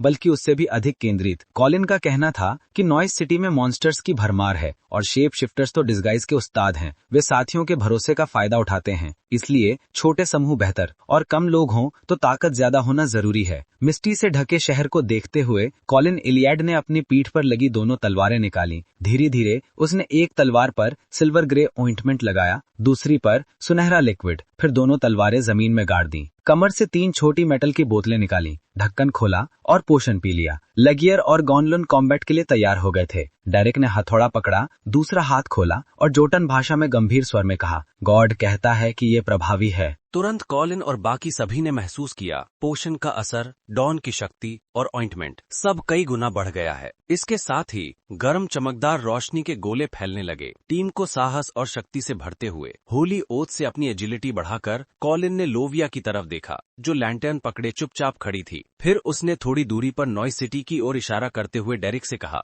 आगे की सड़कें रोशन करने के लिए अपनी एबिलिटी का इस्तेमाल करो। और फिर चेतावनी दी, शहर के अंदर जाते ही एक दूसरे से अलग मत होना। कुछ दिन पहले मैंने तुम्हें बताया था कि यहाँ अंधेरे में कौन कौन से मॉन्स्टर्स छिपे रहते हैं। शेप शिफ्टर इन्हीं हालात का फायदा उठाता है। गॉनलुन, जो 2.4 से 2.5 मीटर की ताकतवर महिला योद्धा थी, सोचकर बोली, तो क्या हम इस बात का फायदा उठाकर शेप शिफ्टर को शिकार करें? कॉलिन ने गंभीर स्वर में कहा, नहीं, ये बहुत खतरनाक है। इससे हम अपने ही साथियों को मार सकते हैं या हमेशा के लिए नॉइस सिटी में खो सकते हैं। डेरिक शहर को देखते हुए अनायास पूछ बैठा, योर एक्सीलेंसी, क्या ये शहर भी जायंट किंग्स कोर्ट के अधीन था? कॉलिन ने धैर्य से जवाब दिया, हाँ, लेकिन ये एक और एंशिएंट गॉड के राज्य के बहुत करीब था। लेजर ने उत्सुकता से पूछा, कौन सा एंशिएंट गॉड? कॉलिन ने कहा, the king of demonic wolves, the annihilator, फ्लेग्रेया। अच्छा, डेरिक को चीफ की जानकारी याद आई। उसने आगे कदम बढ़ाया और बाहें फैलाकर तेज शुद्ध सनलाइट बिखेरी। सूरज की रोशनी ने गिरे हुए सड़े हुए भवनों, धूसर पत्थरों की सड़कों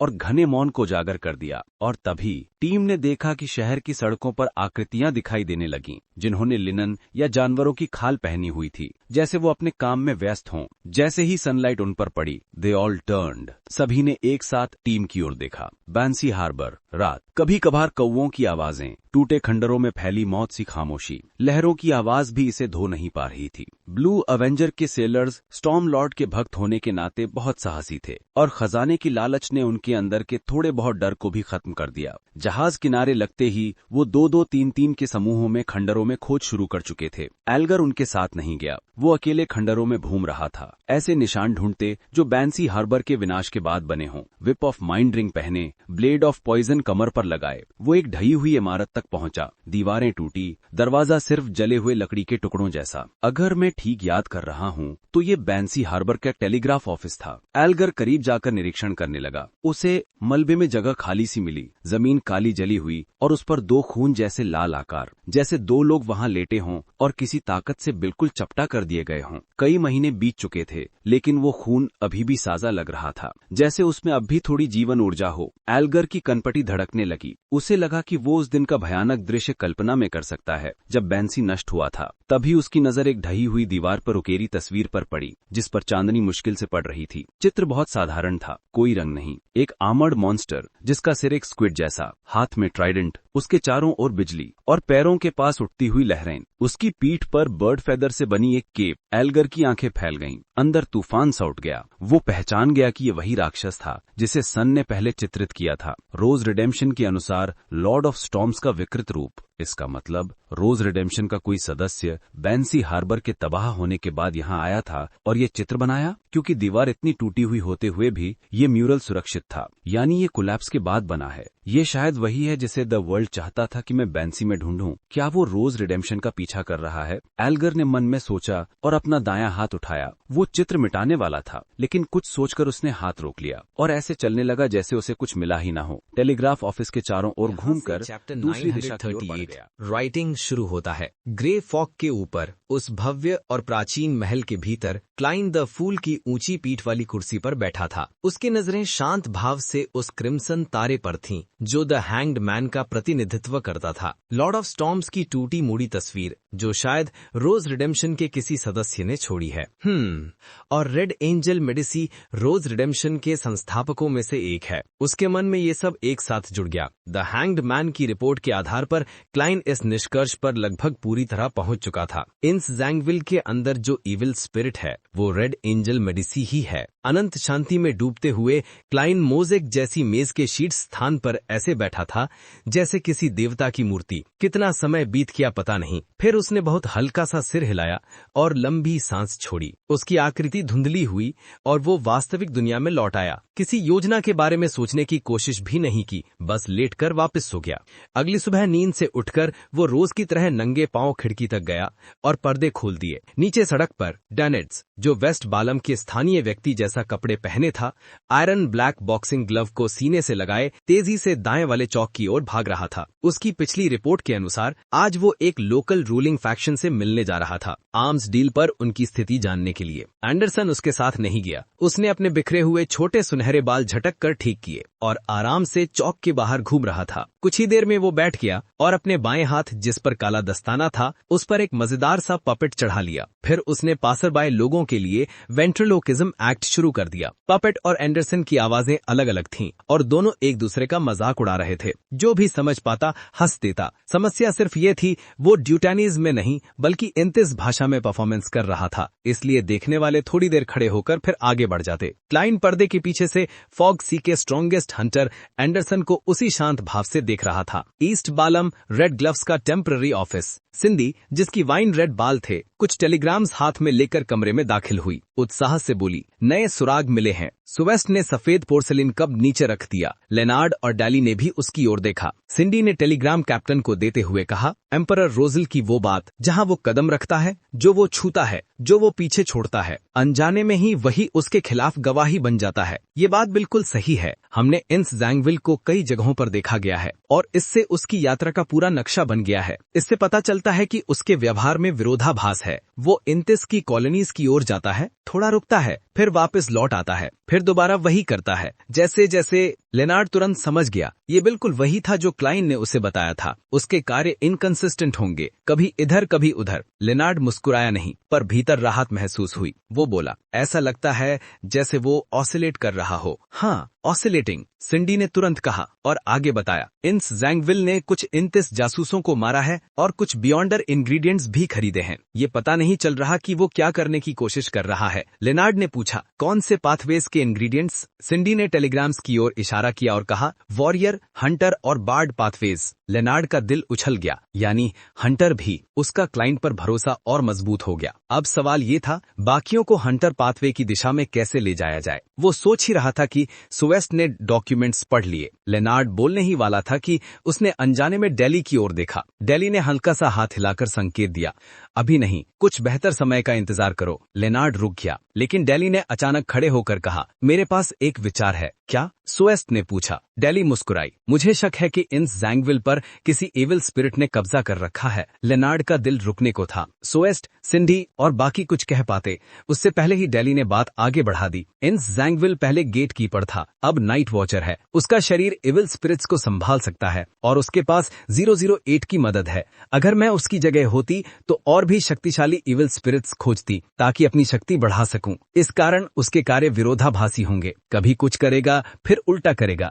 टेलीग्राम में यही देखा गया है और वो न्यूमिनस एपिस्कोपेट के डेमीगॉड से मिलने की कोशिश भी इसीलिए कर रहा था ताकि इविल स्पिरिट को पूरी तरह नियंत्रित या शुद्ध किया जा सके। सुएस्ट ने सोचा और कहा, संभावना को नकारा नहीं जा सकता, लेकिन ये थ्योरी तुमने किस आधार पर बनाई है? डाली मुस्कुराई। ये महिला की इंट्यूशन है और चर्चा में हमें हर संभावना रखनी चाहिए, जितनी भी अजीब लगे, फिर उन्हें इन्वेस्टिगेशन के आधार पर एलिमिनेट करेंगे। मुझे लगता है ये थ्योरी सबसे ज्यादा फिट बैठता है। लेनार्ड भीतर से हिल गया। डाली बिना कुछ पूछे उसी थ्योरी को आगे रख रही थी जो उसने खुद उससे चुपके से सुना था, और वो पूरा जोखिम अपने ऊपर ले रही थी। सोएस्ट ने सिर हिलाया। ठीक है, मैं इसे गॉडेस की आई को रिपोर्ट करूंगा। आगे की जांच हाई रैंकिंग डीकन्स तय करेंगे। नहीं, वो भी टेप्ड होगा। कुछ दूर और एक अदृश्य लेखक एक साधारण नोटबुक में एक क्लासिकल क्विल खुद ब खुद मूव कर रहा था, तेजी से लिखता हुआ। रेड ग्लव्स टीम ने टेलीग्राम से इंस जैंगविल की असामान्यताएं समझ ली। डेली सिमोन ने सही दिशा दिखाई। लेनार्ड मिचेल की पैरासाइट वाली जानकारी। तभी एक बहुत सफेद हाथ किताब के कोने से आगे बढ़ा और क्विल को पकड़ लिया। उसका मालिक, गहरे सुनहरे बाल, क्लासिक मूर्ति जैसे चेहरे, एक आंख लगभग काली दिखने वाली नीली, दूसरी में खून की लाल नसें। वो वृष्ट झुकाकर लिखने लगा। लेकिन क्या यह सच में पूरी सच्चाई है? क्या घटनाएं डेली, लेनार्ड और सोएस्ट की सोच के अनुसार आगे बढ़ेंगी? Forsaken land of the gods, noise city, पतली धुंध में ढकी सड़कें और डेरेक के सनलाइट की रोशनी में जो आकृतियां दिखाई दी थीं, वो सब एक साथ एक्सपीडिशन टीम की ओर मुड़ गईं। डेरेक डर से कांप गया। उसने रोशनी कम करने की सोची, लेकिन खुद को रोका। उसने चीफ की अगली आज्ञा का इंतजार किया। कॉलिन इलियार्ड की आंखों में दो गहरे जटिल सिंबल्स चमके। फिर वो अचानक झुक गया, दोनों तलवारों को पकड़कर बैठ गया। उसकी गर्दन के पीछे नीली काली स्किन उभरने लगी और आधे इल्यूजनरी सिंबल्स उस पर फैल गए। उधर शेपर्ड लोविया जोर से कराही। उसने सिर पकड़ लिया और उसके मुंह से मांस जैसा कुछ गिरने लगा। उसके हाथों और शरीर पर चांदी जैसा आर्मर उभरने लगा, परतों में स्टैक्ड। एक सेकंड बाद कॉलिन ने धीरे स्वर में कहा,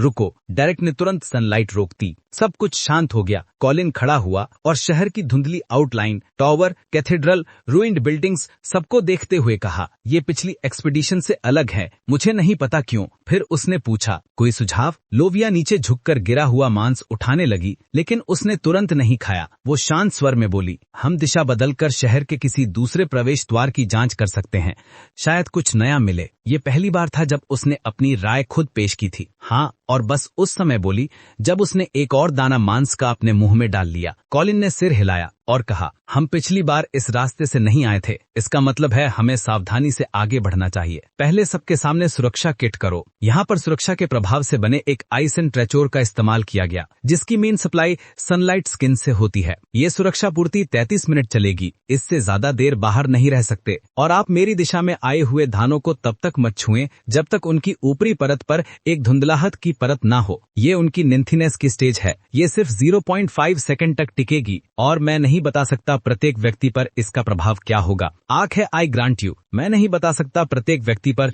इसका प्रभाव क्या होगा। 39 बेट शुरू होता है। कॉलिन इलियार्ड ने लोविया की ओर देखा, लेकिन कोई सीधा जवाब नहीं दिया। उसने जमीन में गड़ी दोनों तलवारें बाहर निकाली और फिर हल्के से सिर हिलाया। ठीक है।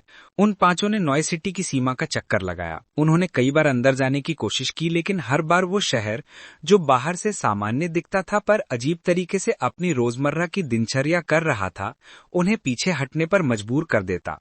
वे हिम्मत नहीं जुटा सके कि पूरी तरह प्रवेश कर पाते।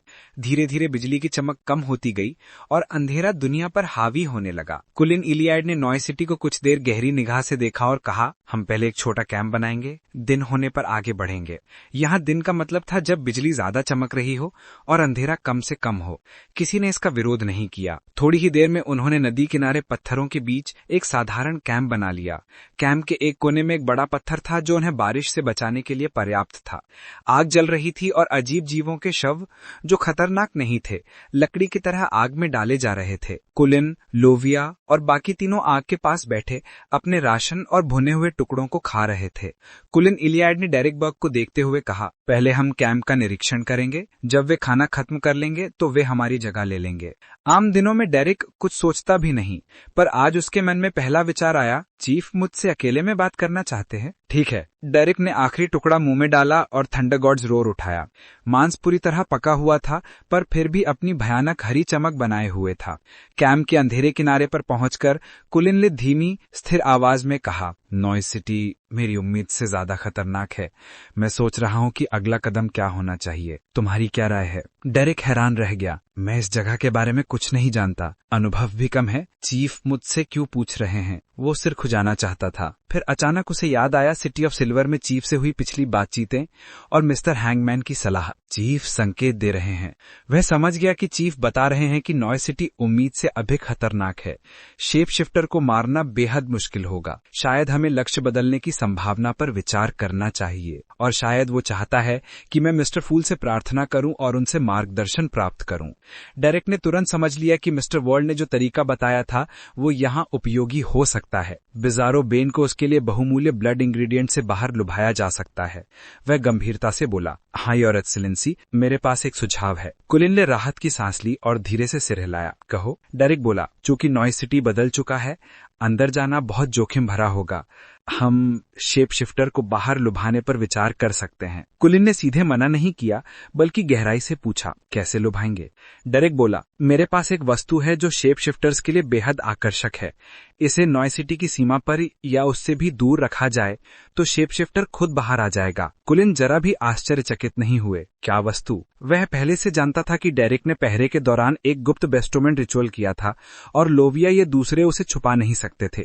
डेरिक ने इन आयरन ब्लैक बॉक्स निकाला जो पूरी तरह सिटी ऑफ सिल्वर के स्टाइल से अलग था और उस पर लगे स्पिरिचुअल वॉल को हटाया। फिर उसने नीचे देखे बिना सिर्फ महसूस करते हुए बॉक्स खोला। अंदर एक छोटा ह्यूमन शेप्ड ऑब्जेक्ट था जिसके भीतर पारदर्शी तरल भरा हुआ था। वे बीच बीच में बबलिंग करता और काला उजाला छोड़ता था। ध्यान से देखने पर उसके अंदर कीड़े जैसे कुछ घूमते दिखते थे। ये स्पिरिट वर्ल्ड प्लंडरर का वास्तविक सोल बॉडी था जो पहले क्लेन को मिला था। डेरिक जानता था कि किसी भी बिजारो बेन के लिए ये वस्तु अनमोल चारा है। ये सिर्फ बियॉन्ड अ कैरेक्टरिस्टिक अट्रैक्शन नहीं था, बल्कि इसके मिलने से बिजारो बेन पूरी तरह बिजारो सॉर्सरर बन सकता था, एक सच्चा डेमी गॉड। इसीलिए क्लेन ने यह बहुमूल्य वस्तु लिटिल सन को उधार देकर एक जोखिम लिया था। कुलिन ने कुछ देर तक उसे ध्यान से देखा, फिर कहा, ये असरदार होगा। बॉक्स बंद कर दो, स्पिरिचुअल वॉल मत लगाना। इसे साथ लेकर घूमो, देखते हैं कि क्या कोई हमारे कैंप की ओर आकर्षित होता है। डेरिक ने अनजाने में पूछा। वे? कुलिन हल्के से मुस्कुराए। क्या तुम्हें लगता है कि नॉइज सिटी में सिर्फ एक शेप शिफ्टर है? अगर ये वस्तु थोड़ा भी कमजोर होती तो मैं डरता कि ये उससे भी खतरनाक चीजों को आकर्षित करते। डेरिक शर्मिंदा हुआ और सिर खुजाया। फिर चीफ के अनुसार बॉक्स बंद कर कपड़ों के अंदर छिपा लिया। अगली पेट्रोल में डेरिक पूरी तरह सतर्क रहा, पर कुछ नहीं हुआ। थोड़ी देर बाद लोविया, लेजर और गॉनलोन ने पहरा संभाल लिया। डेरिक वापस आग के पास बैठ गया। तभी कांव कांव कांव 7-8 लाल आंखों वाले कौवे आसमान से नीचे आए और कैंप के ऊपर चक्कर लगाने लगे। एक अजीब डरावना माहौल फैल गया। कॉलिन ने तलवार निकाली और ऊपर देखा। फिर अचानक उसे कुछ महसूस हुआ। उसने तेजी से डेरिक की ओर देखा और पाया कि बॉन फायर के दोनों ओर 2 पीले भूरे बालों वाले युवा लगभग 1.9 मीटर ऊंचे खड़ी नजरों से कैंप को घूर रहे थे। वे डेरिक नहीं थे। कॉलिन की आंखें सिकुड़ गईं। वो गर्जा, इल्यूमिनेट! युवाओं में से एक चौंका, फिर शुद्ध गर्म रोशनी उसकी देह से फूट पड़ी। उसी पल एक अधूरी परछाई तेजी से भागी। कॉलिन की तलवार ने नकली डेरिक को काट दिया। वो सिर्फ एक छाया थी, धुंधली, पारदर्शी, झिलमिलाती। उसी समय एक लाल आंखों वाला कौवा जमीन पर गिरा और काले साये में बदल गया। उस साये के ऊपर एक बड़ा नीला घोंसली आई चमक रहा था, जिसके आसपास छोटे छोटे आइस तैर रहे थे। शेप शिफ्टर, जो खुद को रेवंस की तरह डिस्गाइज कर सकता है। वो डेरिक पर झपटा। डेरिक जैसे पत्थर बन गया, हिल भी नहीं सका। लेकिन धड़ाम! शेप शिफ्टर एक अदृश्य दीवार से टकराया, आगे नहीं बढ़ सका। आग के पास कॉलिन इलियार्ड ने तलवार जमीन में गाड़ दी और दूसरी तलवार निकाली। उनके चारों ओर रोशनी फट पड़ी जैसे पौराणिक डॉन, और काले साए और सभी कौवों को नीचे से ऊपर तक निगल गई। कैंप के प्रवेश पर लोविया के पीछे एक विशाल सिल्वर आर्मर्ड नाइट प्रकट हुआ, 5 मीटर से भी ऊंचा। उसकी आंखें लाल आग से जल रही थी। उसने एक दिशा पर निशाना साधा और एक छलांग में सैकड़ों मीटर दूर प्रकट हो गया। तेज सिल्वर बीम्स निकले जो आसपास की हर चीज को छोटे छोटे टुकड़ों में काटते चले गए, शामिल उन सभी मॉन्स्टर्स को जो वहां छिपे थे। शेप शिफ्टर अपनी बॉडी बदलकर भागने में सफल रहा, पर अगले ही पल दूसरी बार डॉन की लहर उतरी और एक विशाल क्षेत्र को डुबो दिया। रोशनी के फेडिंग होते ही कॉलिन 2 तलवारों के साथ प्रकट हुए, शांत और स्थिर, जैसे कुछ हुआ ही ना हो। जमीन पर दरारें थी और काला लाल रक्त धीरे धीरे चमकदार बिंदुओं में बिखर रहा था। सफलता! डेरेक खुशी से उछल पड़ा और जल्दी से बॉक्स पर स्पिरिचुअल वॉल लगा दी। कॉलिन ने तलवारें जमीन में गाड़ दी और 3 खाली मेटल बॉटल्स निकालकर खून भरने लगे। फिर सामान्य स्वर में बोला, शेप शिफ्टर के बचे हुए इंग्रेडिएंट्स की मुझे जरूरत है। मैं इनके बदले सीधे एक्सचेंज करना चाहता हूँ। सिटी ऑफ सिल्वर में स्पॉइल्स का यही नियम था, या तो शहर को दें और कंट्रीब्यूशन पॉइंट्स पाएं, या आपस में बराबर मूल्य पर एक्सचेंज कर लें। लीजर और गॉन्डलन दोनों बोले, हमें कोई आपत्ति नहीं है। लोविया ने चुप रहकर सहमति दे दी। सिल्वर आर्मर्ड नाइट के लौटने के बाद उसने ठंडी निगाह से कैंप में बैठे डेरेक की ओर देखा। ईस्ट बालम, रेड ग्लव्स ऑफिस। सोस्ट ने सबसे कहा, हर एक्सेलेंसी गॉडेस दी आय ने आदेश दिया है, हंटर पाथवे के इंग्रेडिएंट्स की बिक्री और ऐसे बियॉन्डर्स की गुमशुदगी या मौत की जांच करो। वो डेली की राय से सहमत हैं कि हंटर पाथवे का इवल स्पिरिट शामिल हो सकता है, लेकिन हर संभावना खुली रखनी है। और याद रखो, हम सिर्फ जानकारी इकट्ठा करेंगे, गहरी जांच नहीं करेंगे। ये गॉडेस दी आय का आदेश है, समझ गए? हाँ, सबने जवाब दिया। सोच ने लेनार्ड और डेली की ओर देखा, फिर बोला, चलो। यहाँ से चैप्टर 940 अ स्टोरी से शुरू होती है। लोकल नाइट हॉक्स के बेस, जो बाहर से एक प्राइवेट डिटेक्टिव ऑफिस जैसा दिखता था, से निकलने के बाद लेनर्ड ने डेली सिमोन की ओर देखा, जो खुद ही उसके साथ टीम बनाने का सुझाव दे चुकी थी। हम शुरुआत कहाँ से करें? कोई सुझाव? लेनर्ड ने पूछा। स्पिरिट मीडियम की काले रंग की रोब पहने, सिर पर हुड डाले हुए डेली ने लेनर्ड को एक नजर देखा। वह अपने मैच्योर और रहस्यमयी अंदाज के कारण और भी प्रभावशाली लग रही थी। अब समय है कि एक जेंटलमैन अपनी डिसाइसिवनेस और स्टाइल दिखाए, डेली ने हल्की मुस्कान के साथ कहा। लेनर्ड ने अपनी बाईं हाथ की लाल दस्ताने को देखा और सोचा, फिर बोला, अगर हम कैप्टन सोइस्ट की योजना के अनुसार आगे बढ़ते हैं तो शायद कुछ क्लूज मिल जाएंगे, लेकिन ये जरूरी नहीं कि उससे मदद मिले। मुझे संदेह है कि हर एक्सीलेंसी गॉडेस आई को यह पता है। उन्होंने हमें सिर्फ इसलिए काम दिया है ताकि इनसेक जैंगविल भ्रमित हो जाए। डेली ने हल्की आश्चर्य से पूछा, तुम ऐसा क्यों कह रहे हो? लेनर्ड ने आसपास देखकर गंभीर आवाज में कहा, मेरी जानकारी के अनुसार 008 की खासियत है कि तुम उसे जानोगे तो वह भी तुम्हें जान लेगा। जब तक हम उसकी असली जानकारी, रियल नेम पावर्स नहीं जानते और केवल उसका कोड नेम इस्तेमाल करते हैं, तब तक हम उसकी प्रत्यक्ष निगरानी में नहीं आते। लेकिन हम रेड ग्लव्स हैं। हमने कई बार इनसेक जैंगविल की चर्चा की है, न्यूमिनस एपिस्कोपेट के मामलों के बारे में सोच विचार किया है। इससे मेरा मानना है कि 008 ने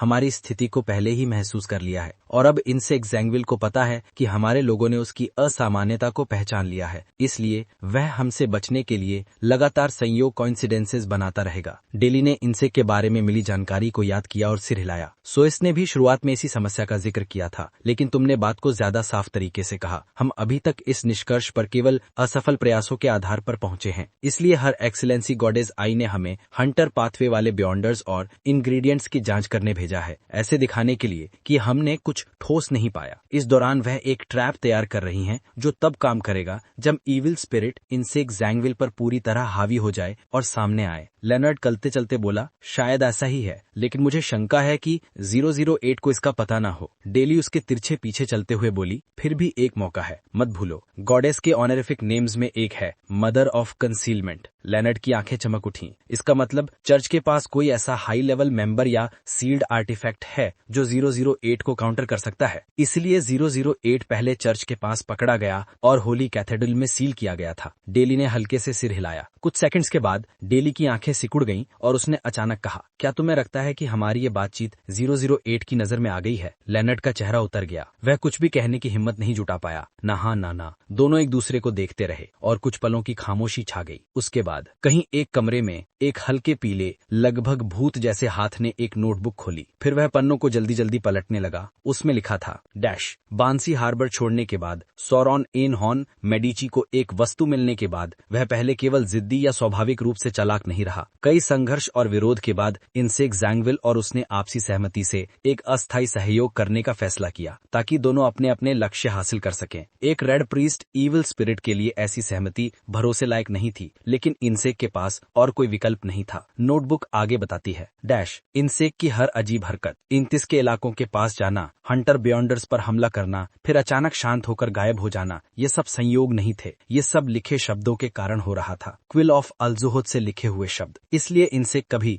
ईविल स्पिरिट द्वारा नियंत्रित दिखाई देता, कभी खुद पर नियंत्रण में दिखाई देता। वह दोनों अवस्थाओं के बीच जबरदस्ती स्विच कर सकता था। वह ये सब चर्च ऑफ एवरनाइट को भ्रमित करने के लिए कर रहा था और एन हॉर्न मेडिची भी यही चाहता था। नोटबुक आगे लिखती है डैश। इनसेक ने बार्ड और वॉरियर पाथवे के इंग्रेडिएंट्स खरीदे ताकि यह छिपा सके कि असल में ईविल स्पिरिट उसे हंटर पाथवे की वस्तुएं दिलवा रहा था। वॉरियर और बार्ड पाथवेज मृतकों और ईविल स्पिरिट्स के सामना करने में सक्षम होने के कारण यह एक अच्छा भ्रम कवर अप था। कोई भी सोचता कि ओह वह ईविल स्पिरिट से लड़ने की कोशिश कर रहा है। रिपोर्ट आगे बताती है dash. Iron and blood cross order के टोनी डाउन ने कई घटनाओं के बाद इनसेक को निशाना बना लिया। टोनी अत्यधिक आत्मविश्वासी था और यही उसकी कमजोरी बनी। उसने जहाज पर नकली इनसेक को पकड़ लिया, लेकिन असली इनसेक वहीं मौजूद था। उसने ये भूल कर दी। इसके बाद डैश। सोएस्ट की रेड ग्लव्स टीम ने टेलीग्राम्स के जरिए इनसेक की असामान्य गतिविधियों पर ध्यान दिया। डेली सिमोन ने ईविल स्पिरिट पोजेशन का सिद्धांत पेश किया जिसे सबने मान लिया, लेकिन इनसेक ये सब पहले से जानता था। ये सब उसके लिए बिल्कुल सही था क्योंकि यह चर्च को गलत दिशा में धकेल रहा था। और फिर डैश। कैथेड्रल ऑफ सेरेनिटी में उच्च स्तरीय डीकन इलिया ने एक ग्रेड 1 हंटर सील्ड आर्टिफैक्ट को बेट की तरह इस्तेमाल करने का डिसीजन लिया इनसेक को ट्रैप में फंसाने के लिए, लेकिन यह पूरी धारणा गलत थी। इनसेक की हर हरकत उसकी खुद की इच्छा से होती थी। वह कभी भी रियल में कंट्रोल नहीं था। डेली सिमोन का सिद्धांत कंप्लीटली मिसकंसीव था। वो सॉरॉन मेडिची की सलाह पर एक्ट कर रहा था ताकि चर्च गलत कदम उठाए। और फिर नोटबुक बताती है इंस जैंगविल का असली उद्देश्य गॉडेस के चर्च की हाई रैंकिंग डीकन इलिया को मारना और उसका बियॉन्डर कैरेक्टरिस्टिक हथियाना। उसे चर्च ऑफ एवरनाइट से बदला चाहिए था और टिंगन के कोई भी सर्वाइवर जीवित नहीं रहना चाहिए, डेली सिमन और लेनर्ड मिचेल को भी नहीं। फिर नोटबुक के खाली हिस्से में एक पेल हाथ ने लिखा today everything will go smoothly. West Balam Kukawa city. Anderson बोरियत में डैनिस के पास चल रहा था और बोला, तुम्हारी जांच अभी खत्म नहीं हुई? बस थोड़ा बाकी है। तुम्हें कोई काम था क्या? एंडरसन ने हंसते हुए एक मैप और कुछ फाइलें निकाली। मैंने एक प्राचीन मौजूलियम की लोकेशन पता कर ली है। ईस्ट और वेस्ट बालम की रिवायतों के अनुसार ऐसी जगहों में खजाना जरूर होता है। डैनिस चौंक गया। तुम्हें तो ड्यूटैनिस भाषा आती ही नहीं, फिर ये जानकारी कैसे जुटाई? एंडरसन मुस्कुराया और अपने काले दस्ताने वाले हाथ को उठाकर उंगलियां फैलाईं। आती नहीं, लेकिन मैं थोड़ी देर के लिए उनकी भाषा चुरा सकता हूँ जब तक कि मैं जानकारी जुटा लूं।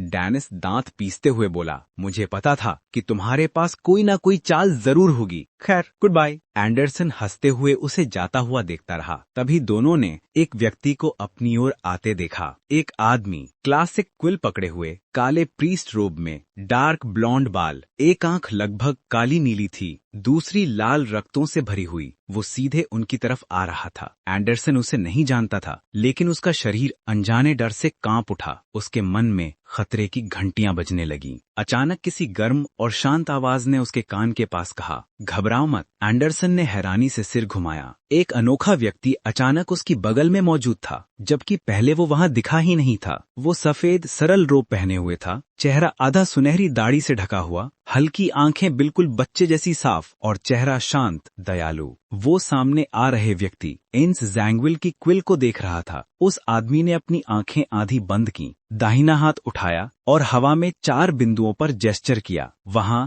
एक सिल्वर क्रॉस दिखाई दिया। वीडियो अच्छी लगी हो तो लाइक करें और चैनल को सब्सक्राइब जरूर करें।